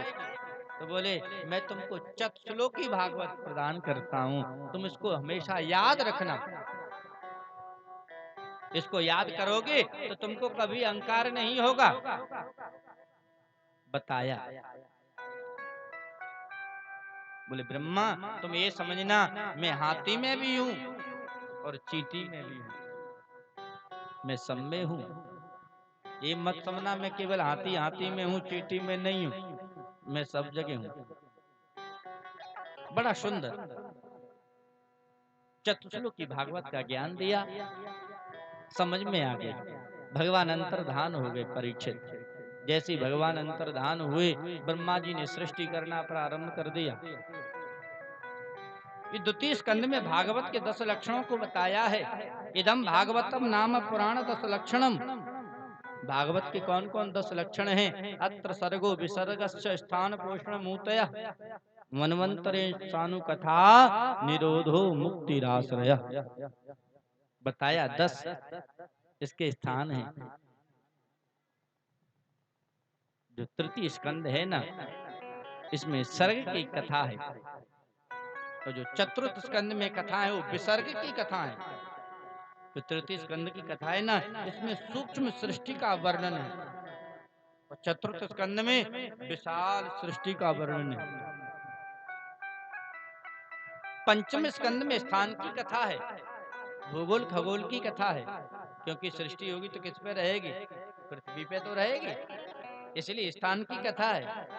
और षष्ठम स्कंद में पोषण की कथा है। मान लो सृष्टि हो भी गई तो सृष्टि क्या करेगी, किससे पोषण होगा उसका? तो कहते भगवान के नाम से उसका पोषण होगा। मनवंतरों की कथा, अत्र सर्गो विसर्गश्च स्थान पोषण मूतय मनवंतरेशानु कथा। और कहते हैं 9वें स्कंद में ईशानु की कथा है। ईशानु की कथा मतलब इसका जिन्होंने अनुगमन किया, भगवान की जिन्होंने आराधना की हो, उनकी कथा है 9वें स्कंद में। जैसे अम्बरीश आदि। 10वें निरोध की कथा है, भगवान की सुंदर लीलाओं की कथा है, भगवान के जन्म की कथा है। और 11 स्कंद में मुक्ति की कथा है, और 12 स्कंद में आश्रय की कथा है। बोले सब कुछ जान लो, जानने के बाद में भगवान के आश्रित हो जाओ। अब ये नहीं कि हमने जान लिया तो हम परमात्मा बन गए।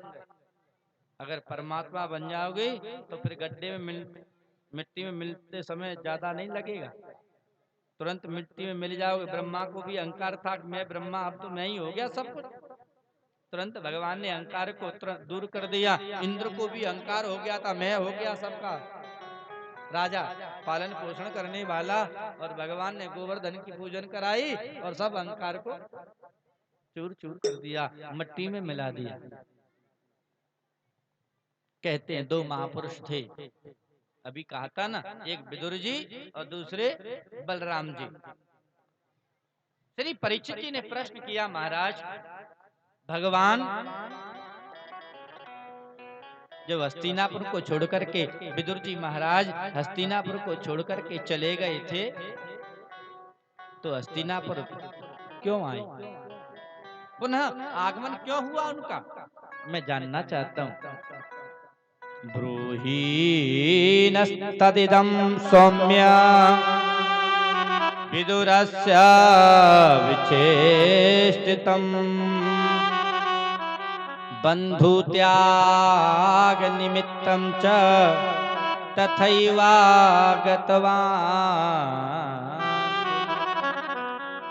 जब बंधु का परित्याग ही करे गए, भाई को धर्म संकट में छोड़ के चले गए, तो फिर क्यों आए?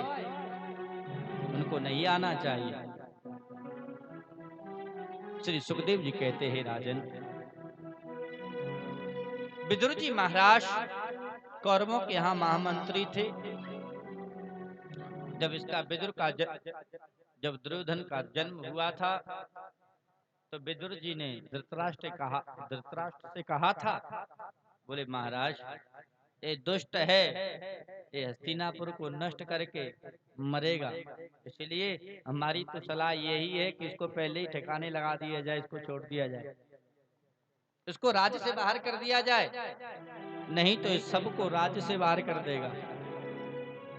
परंतु धृतराष्ट्र ने विदुर जी की बात पर गौर नहीं की। कहते जब दुर्योधन धीरे धीरे बड़ा हो गया, तो धृतराष्ट्र को पुत्र मोह हो गया, और पुत्र मोह इतना बढ़ गया, इतना बढ़ गया, इतना बढ़ गया कि पुत्र मोह में उनको ये भी नहीं पता चला कि मेरे भाइयों के बेटाओं के साथ में मेरे बेटा अन्याय कर रहे हैं। ये भी नहीं पता चला पुत्र मोह में। जानते सब कुछ हैं, परंतु गौर नहीं करते। पांडवों को दुर्योधन आदि बहुत कष्ट देते हैं, कहीं कुछ करते हैं, कहीं कुछ करते हैं। एक दिन तो उन्होंने सबने मिलकर के पांडवों को जलाने के लिए लाक्षा भवन तैयार कर दिया। लाक्षा भवन में सब जल जाएंगे, मर जाएंगे, हम आराम से स्वतंत्र हो जाएंगे, आराम से राज करेंगे। परंतु जिसको परमात्मा राखे उसको कौरव मारेंगे? अरे 1000 कौरव और पैदा हो जाएं तो भी नहीं मार सकते। भीमसेन से दुर्योधन ज्यादा ईर्षा करता था, इसलिए भीमसेन को मारने के लिए एक बार दुर्योधन ने खीर में जहर मिला के पिला दिया और ले जाके नदी में फेंक दी, यमुना में फेंक दी, जिससे इसकी मृत्यु हो जाए। भीमसेन डरता था, भीमसेन से ही केवल दुर्योधन डरता था और किसी से नहीं डरता था, क्योंकि जानता था बोले युधिष्ठिर भैया तो ऐसे ही हैं, वो तो अर्जुन मेरा कुछ कर नहीं सकता, थोड़ा सा इससे ही खतरा है भीमसेन से। इसलिए उसने पहले ही प्रयत्न बनाया भीमसेन को मारने का। और जब जब वो अटैक करता था तो भीमसेन पर ही करता था। कहते हैं एक दिन विदुर जी के शकुनी के कहने पर दुर्योधन ने जाकर के अपने पिता श्री धृतराष्ट्र से कहा, भाई पिताजी, अगर मैं कहूंगा युधिष्ठिर को द्यूत खेलने के लिए, जुआ खेलने के लिए, तो माने ना माने क्योंकि मैं छोटा हूं, परंतु अगर आप आदेश देंगे तो खेलने पे मजबूर हो जाएगा और वो हमसे दूध खेलेगा तो हम सब कुछ उसका जीत लेंगे और उसको खत्म कर देंगे। और कहते धृतराष्ट्र ने युधिष्ठिर जी को बुलाया। अब राजा की यज्ञ मना नहीं कर सके, आए और आकर के युधिष्ठिर जी महाराज सबके साथ में दूध खेलने लगे, जुआ खेलने लगे। उसमें कपटी दुशासन अपने पासों से खेलने लगा। अंत में ये हुआ कि पांडव सब कुछ हार गए, सब कुछ हार गए, यहाँ तक कि वो अपनी पत्नी को भी हार गए, द्रौपदी को भी हार गए। इनके बात बनी। अंत में यहाँ निष्कर्ष आया कि पांडवों को 12 वर्ष का वनवास मिले और 1 वर्ष का अज्ञातवास। पांडव 12 वर्ष का वनवास काटने के लिए निकले हैं। धीरे धीरे धीरे धीरे इनका समय निकलता गया। बड़ा संघर्ष करा पांडवों ने 12 साल में। देखो, पांडव सोना है और जंगल में तपने के लिए जा रहे हैं। जो अग्नि में जितना तपेगा वो उतना ही चमक रहेगा, वो उतना ही चमकेगा। जंगल में जाकर के इन्होंने 12 वर्ष काटे। 1 वर्ष काट रहे थे अज्ञातवास का। भगवान पहुंचे इनके पास और युधिष्ठिर से जाकर के कहा, बोले भैयाओ, अब तो तुम्हारी 13वीं वर्ष पूरी होने वाली है, अब बताओ तुम क्या चाहते हो, तुम्हारे मन में क्या इच्छा है। तब युधिष्ठिर जी ने कहा, हमको कोई इच्छा नहीं है, हम तो ये चाहते हैं हस्तिनापुर आराम से सुखी बने रहे और जो कौरव हमको दे दें उसी में हम संतुष्ट हैं। हमको राजा ना बनाए कोई बात नहीं, चलेगा। तो हम 5 भाई हैं, तो 5 भाइयों के लिए केवल एक एक नगर दे दे, एक एक गांव दे दे, तो हम अपना जीवन यापन कर लेंगे, कोई बात नहीं। तो हम अपना जीवन यापन कर लेंगे। तो भगवान ने कहा, तो ठीक है, मतलब तुम्हारी तरफ से तो यही है, शांति का वातावरण है, तुम युद्ध नहीं चाहते हो। युधिष्ठिर जी ने कहा, हम तो नहीं चाहते हैं। फिर वो भैया वो चाहे वो चाहना पड़ेगा, जो वो चाहेंगे वही हमको चाहना पड़ेगा। तब कहते हैं भगवान इधर से पांडवों की तरफ से शांति दूत बनकर के जा रहे थे, उधर दुर्योधन को पता चल गया कि कृष्ण पांडवों की तरफ से शांति दूत बनकर के आ रहे हैं। तो दौड़ करके गया अपने मामा शकुनी के पास और शकुनी के पास गया और मामा को प्रणाम किया और मामा से पूछा, मामा मामा आपको कुछ समाचार मिला?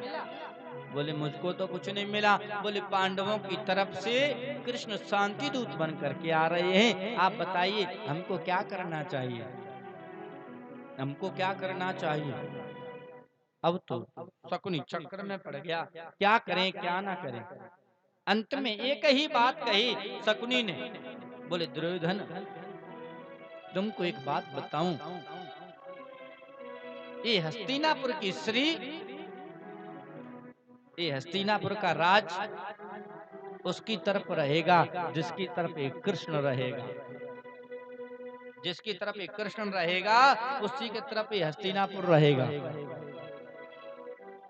तो क्या मामा ये हस्तिनापुर पांडव युधिष्ठिर राजा बन जाएंगे? बोले हाँ। तो मामा हम क्या करें जिससे वो ना बन सके? बोले तो ऐसा करो, एक कृष्ण ग्वारिया है, ये जीवन में गाय चराया है, राज इसने देखा नहीं, वैभव इसने देखा नहीं, इसलिए तुम इसको अपने प्रभाव से, अपने वैभव से इसको दबाओ और दबा करके इसको अपने में मिला लो। इसको अपने में मिला लोगे तो बेचारे पांडव कुछ नहीं कर सकते, और ये तुम में नहीं मिला तो तुम कुछ नहीं कर सकते। इसलिए जो भी ये कहे उसको मना कर देना। और कहते हैं आज दुर्योधन ने हस्तिनापुर को एक दुल्हन की तरह सजवाया है, बड़ी सुंदर लग रही है हस्तिनापुर। ये स्वयं गया है भगवान का स्वागत करने के लिए, स्वागत करने के लिए स्वयं गया और जाकर के भगवान का स्वागत किया, भगवान का हाथ पकड़ करके लेकर के आया है दुर्योधन। भगवान को पास में जब लेकर के आया तो भगवान से कहा दुर्योधन ने, बोले आप आए हैं इतनी दूर से तो पहले जलपान हो जाए, भूख लगी होगी, थोड़ा जल पी लिया जाए। तो भगवान ने मना कर दिया, मैं जल नहीं पी सकता। क्यों? क्योंकि मैं इस समय एक शांति दूत बन करके आया हूँ और शांति दूत का तो काम पहले ये है जो संदेश लेकर के आए उस संदेश को सुनाए। खाने पीने की तो बात की बात है, तो हम तो दूत हैं जो लेकर के आए हैं उसको हम आप सबको सुना देते हैं, उसके बाद खाएंगे पिएंगे। कहते तुरंत राजसभा लगाई गई। उस राजसभा में बड़े बड़े लोग बैठे हैं, भीष्म पितामह हैं, द्रोणाचार्य हैं, अंगराज कर्ण हैं, दुशासन है, द्रोणाचार्य हैं, कृपाचार्य हैं, बड़े बड़े वीर बैठे हैं। भगवान भी उसमें पहुंचे और भगवान ने सबको प्रणाम किया और प्रणाम करके एक ही बात कही भगवान ने, देखो पांडव भी तो आपके हैं। पांडव किसके हैं? आपके ही तो हैं। वैसे तो युधिष्ठिर राज, युवराज तो युधिष्ठिर ही हैं, राजा तो युधिष्ठिर को ही बनना चाहिए, परंतु कोई बात नहीं है, आप राजा नहीं बनाते हैं तो कम से कम भैया हैं, तो भैया का आधा संपत्ति पे तो हिस्सा होता ही है, आधा तो हक होता ही है, इसलिए आधा तो दे देना चाहिए। इतने में तो दुर्योधन खड़ा हो गया, बोले कोई बात नहीं है, आप आधा नहीं देते हो तो कम से कम 5 हैं तो पांचों को 5 गांव दे दीजिए, मकान दी आदि 5 गांव दे दीजिए, वो तो अपना पालन पोषण कर लेंगे, उसमें अपना जीवन यापन कर लेंगे। दुर्योधन खड़ा हो गया, राजन मानो कहा हमारो, राजन मानो कहा हमारो, राजन मानो कहा हमारो, राजन मानो कहा हमारो। हे भीष्म द्रोण कर्ण दुर्योधन, भीष्म द्रोण कर्ण दुर्योधन, सब मिली मत विचारो, राजन मानो कहा हमारो, राजन मानो कहा हमारो। 5 गाम पांडव को दीजे और सब राज तुम्हारो, और 5 गांव पांडव को दीजे और सब राज तुम्हारो। इस सूरदास जी महाराज ने बड़ा सुंदर लिखा है, जब भगवान शांति दूत बनकर के गए न, इस भाव को बड़ा सुंदर प्रस्तुत किया है सूरदास जी महाराज ने। जब 5 गांव के लिए कहा देने के लिए तो दुर्योधन खड़ा हो गया। दुर्योधन ने कहा कृष्ण तुम 5 गांव की कहते हो, 5 गांव की तो छोड़ो, हम इन पांडवों को एक सुई की नोक के बराबर नहीं देंगे। सुई की नोक के बराबर कितनी बड़ी होती है? थोड़ी सी। बोले सुई की नोक के बराबर नहीं देंगे। ले भूमि ने दइयो सुई के नोके रण संग्राम, हरि भूमि नदी हो सुई की नौकी और रण संग्राम तिहारो। ये क्षत्रिय कुल का धर्म यही है, क्षत्रिय कुल का धर्म यही है, क्षत्रिय कुल का धर्म यही है, को जीतो को हारो। राजन मानो कहा हमारो, राजन मानो कहा हमारो। बोले भूमि न दइयो सुई के नौके रण संग्राम विचारो, अगर उनको चाहिए तो वो युद्ध करें, अगर उनको हस्तिनापुर का राज चाहिए तो हमसे युद्ध करें, जो जीतेगा वही राजा बनेगा, क्योंकि वीर भोग्या वसुंधरा, पृथ्वी का भोग तो वीर करता है, इसलिए वो युद्ध हमसे करें, वो जीतेंगे तो वो राजा बनेंगे और हम जीतेंगे तो हम राजा बनेंगे। भगवान ने कहा दुर्योधन जो तुम संग्राम के लिए कह रहे हो ना युद्ध के लिए, तो युद्ध तुमने अपनी दादियों से लोरियों में सुनी होंगी। अभी तुमने अपनी आंखों से युद्ध देखा नहीं है, अभी तुमने युद्ध को आंखों से देखा नहीं है। जब युद्ध होता है ना, तो उस युद्ध में रक्तों की नदियां बहने लगती हैं। इस युद्ध में हजारों बालक अनाथ हो जाते, हजारों स्त्रियां विधवा हो जाती हैं और कट कर के शीश धरा पर गिरते हैं। तुमने क्या देखा है? महाभारत नहीं भलो दुर्योधन मन में सोच विचारो। महाभारत नहीं भलो दुर्योधन मन में सोच विचारो। हे महाभारत नहीं भलो दुर्योधन मन में सोच विचारो। अरे महाभारत नहीं भलो दुर्योधन मन में सोच विचारो।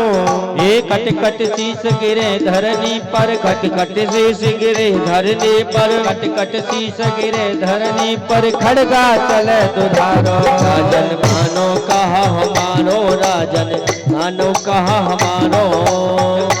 खड़ग चलता है दुर्योधन तो सिर धरती पर गिरते हैं। दुर्योधन ने कहा तो मैं क्या करूं, बताओ, आप ही बताओ मैं क्या करूं। तुम जो कहोगे वही हम करें। तो भगवान ने तो कहा तो हमने तो तुमको उपाय बता ही दिया, 5 गांव दे दो, आराम से राज्य करो। नहीं माना दुर्योधन। बोले इतनी सुन बोलो दुर्योधन कौन कियो उपचारो। और इतनी सुन बोलो दुर्योधन कौन कियो उपचारो। इतनी सुन बोलो दुर्योधन कौन कियो उपचारो।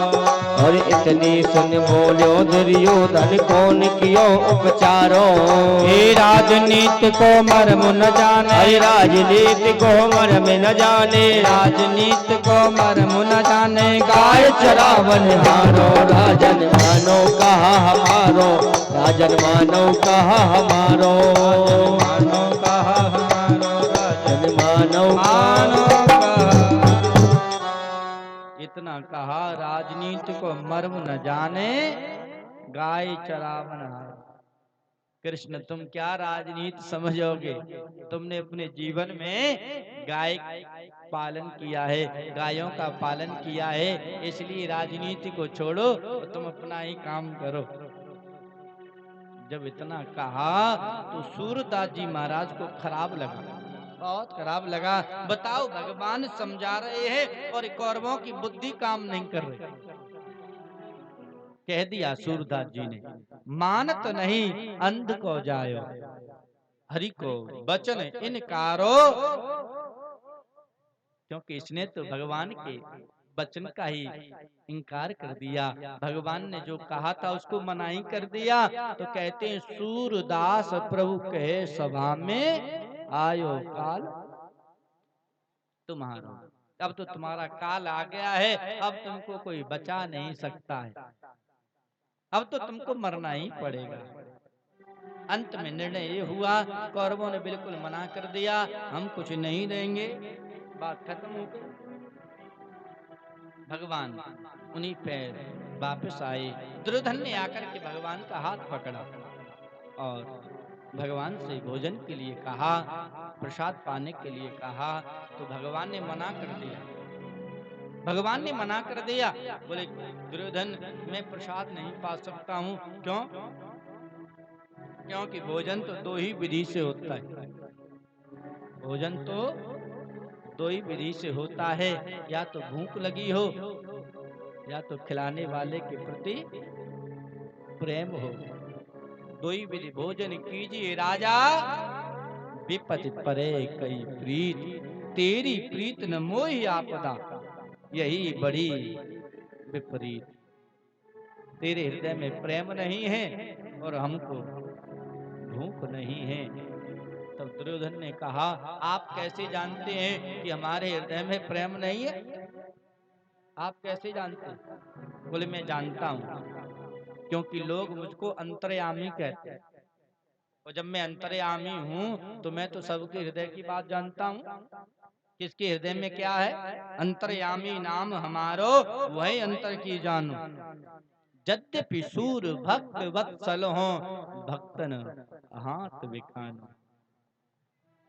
अंत में यही कह दिया, बोले मेरा तो निमंत्रण विदुर काका के यहाँ है। विदुर जी के यहाँ है। दुर्योधन बड़ी जोर से हंसा। विदुर काका के यहाँ भोजन है, विदुर जी मिले नहीं। विदुर जी ने इनको नहीं देखा, इन्होंने विदुर जी को नहीं देखा। विदुर जी ने निमंत्रण कब कर दिया, नौता कब कर दिया? चलो कोई बात नहीं, आपका वहां प्रसाद है तो ठीक है, आप वहीं पा लेना, वहीं पा लेना। बड़ा मुस्कुरा रहा है। उनके यहाँ रखा क्या है? उनके यहाँ तो सीताराम नहीं है।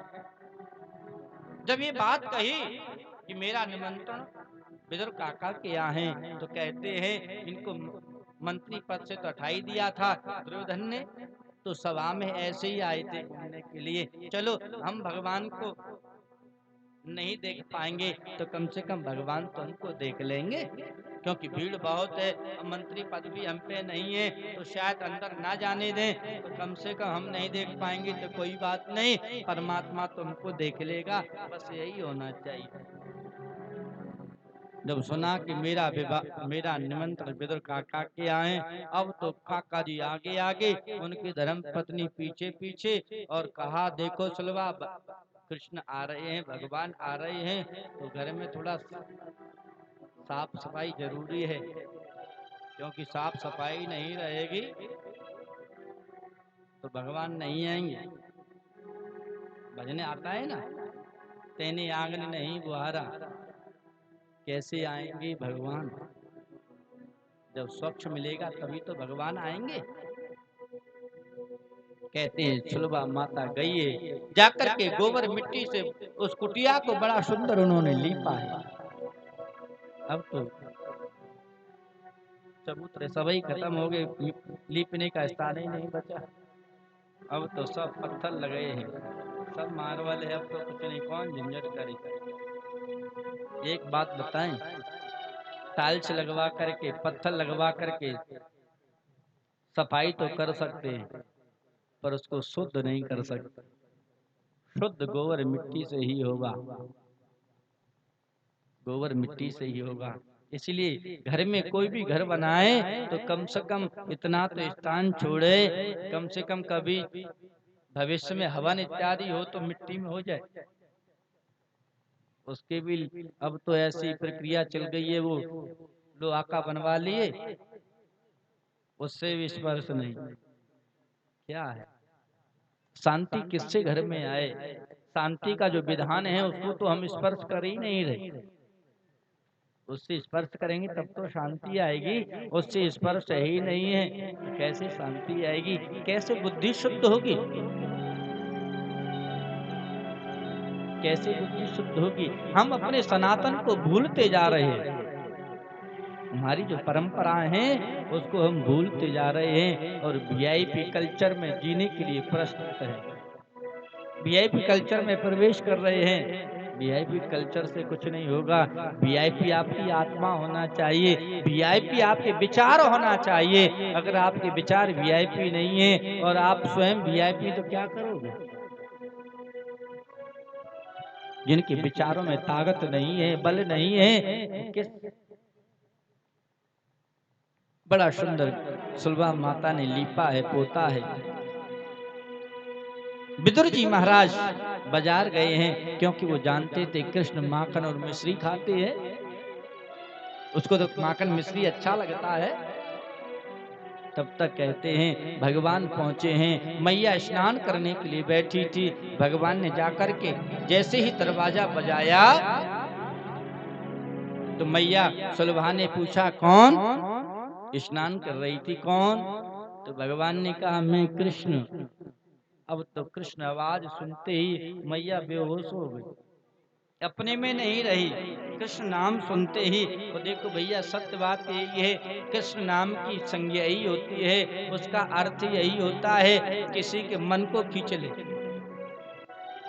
बांसुरी आपने देखी होगी, बंसी, बंसी में कांटा लगा रहता ना, मछली खींचने वाला, वही तो कृष्ण है। वैसे ही तो नीचे री लगी है। जिसने लिए कृष्ण नाम लिया तो उसके मन को भगवान खींच लेते, और जब मन ही चला गया तो रह क्या गया? जैसे ही माता सुलभा ने दरवाजा खोला, भगवान ने देखा मैया बेवस्त्र है। भगवान ने अपनी पीतांबरी उड़ा दी। भगवान का हाथ पकड़ करके सुलभा लेकर के गई है। भगवान को बैठारने के लिए मैया सुंदर स्थान देख रही है। भगवान को बैठाने के लिए, आसन के लिए एक सुंदर पीड़ा लिया है मैया सुलभा ने, और भगवान से कहती है ऐसा करो जय जय, आप यहाँ बैठ जाइए, आपके लिए बहुत अच्छा स्थान है, पवित्र स्थान है, आप यहाँ बैठ जाइए। जैसे ही भगवान बैठने के लिए होते हैं तो कहती ना ना ये अच्छा नहीं है, ऐसा करो आप यहाँ बैठ जाओ। लेकर के आती यहाँ बैठाने के लिए, कहती है बोले यहीं बैठ जाओ यही अच्छा है। बाद में कहती बोले ये भी ठीक नहीं है, तुम ऐसा करो और अंदर चलो। लेकर के गई परीक्षित। जब मैया ने कहा कन्हैया तुम्हारे लिए कहीं जगह नहीं है, इससे अच्छी तुम यहीं बैठ जाओ। उस पीड़ा को लिया, उस पटा को लिया और लेकर के मैया सुलभा ने उसको उल्टा करके रख दिया, क्योंकि वो अपने में है ही नहीं, उसका विवेक काम कर ही नहीं रहा, वो तो भोली बन गई। उसको पीड़ा को उल्टा करके रख दिया। भगवान से कहा आप इसी पे बैठ जाओ। धन्य है भगवान। भगवान ने एक बार नहीं कहा, बोले सुलभा में कैसे बैठ जाऊं, काकी कैसे बैठ जाऊं उस उल्टे पीड़ा पर, क्योंकि भगवान आपकी विद्युता के ग्राहक नहीं है। भगवान आपकी विद्युता को नहीं चाहते, भगवान तो आपके भाव को चाहते हैं। आपका भाव कैसा है, आपके भाव में क्या है। अगर आपका भाव अच्छा है तो भगवान कहीं भी बैठ जाएंगे। भक्तमाल में कथा आती है, एक देवी अपने पति की सेवा कर रही थी। एक देवी अपने पति की सेवा कर रही थी, उसी समय भगवान पहुंच गए। मैं भगवान हूँ। तो देवी ने कहा अभी हम अपने पति देवता की सेवा कर रहे हैं, थोड़ा सा रुक जाओ और बैठ जाना। बोले तुम बैठने के लिए कुछ आसन नहीं देती हो, तो वहां एक ईंट पड़ी थी, ईंट को उठा के फेंक दिया। बोले बैठना है तो इस पे बैठ जाओ। क्या भाव है, भगवान भाव के भूखे हैं। भाव का भूखा हूं मैं, भाव ही एक सार है, भाव से भजता है मुझको तो भव से बेड़ा पार है। तो भाव से ही कल्याण है, चतुराई में कल्याण नहीं है। चतुराई भगवान के सामने नहीं चलती है, भगवान के सामने तो भोलापन हो, सरलता हो। इसलिए तो भगवान ने कह दिया, स्पष्ट कह दिया, निर्मल मन जन सो मोहि पावा, मोहि कपट छल छिद्र न भावा। कहते हैं मैया ने भगवान से पूछा जय जय ये बताओ, यशोदा मैया ठीक है, देवकी मैया ठीक है, और माए वसुदेव कैसे हैं। भगवान ने कहा काकी तू माए बाबा इत्यादि के बारे में पूछ रही है, कम से कम पहले तू हमारे विषय में तो पूछ ले, हमारे बेटा कैसे है, हमारे पिता कैसे, उनको छोड़, पहले हमारे विषय में पूछ। अच्छा ये बताओ आप कैसे हैं। बोले हमें ऐसे कि हमको बड़ी जोर से भूख लगी है, हमें बड़ी जोर से भूख लगी है, कुछ खाने के लिए हो तो हमको दे दो, जिससे हमारी तुष्टि चली जाए। अब तो सुलभा और भयभीत हो गई, घर में कुछ है नहीं। बोले ठीक है मैं लेकर के आती हूँ। कहते हैं काकी दौड़ करके गई, कदली वन में से आधे कच्चे केला आधे पके केला तोड़ करके लेके आई। भाव में कुछ विभोर है, लेकर के आई, धुल करके उसको भगवान को खिलाने लगी। परीक्षित जब भगवान को खिला रही थी तो जो केला का सार था ना उसको तो फेंकती जा रही है, केला के छिलका भगवान को दे रही। ये देखो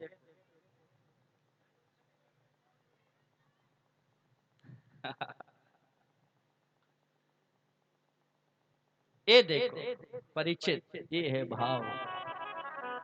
एक बार भी भगवान ने ये नहीं कहा सुलभा तू ये क्या कर रही है।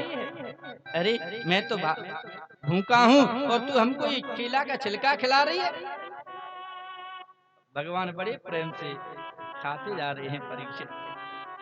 तब तक कहते हैं विदुर जी आए और विदुर जी ने आकर के देखा और आकर के देखा तो विदुर जी एक साथ क्रोध में बोले, ए सुलभा तू क्या कर रही है? जो खिलाना चाहिए उसको तो फेंक रही है, जो फेंकना चाहिए उसको तू खिला रही है।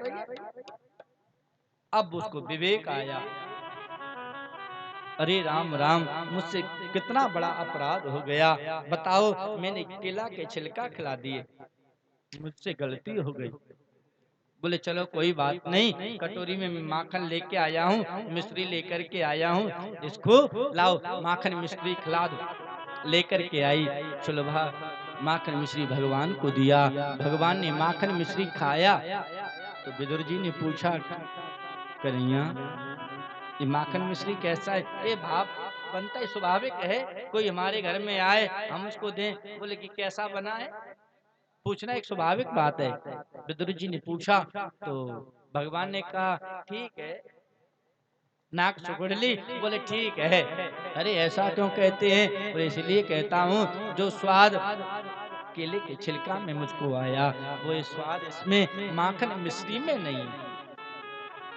और भगवान ने कहा मैंने अपने जीवन में दो जगह पाया, एक तो शबरी के बेरों को पाया, वो स्वाद मुझको अपनी मैया कौशल्या के हाथ के व्यंजनों में भी नहीं आया,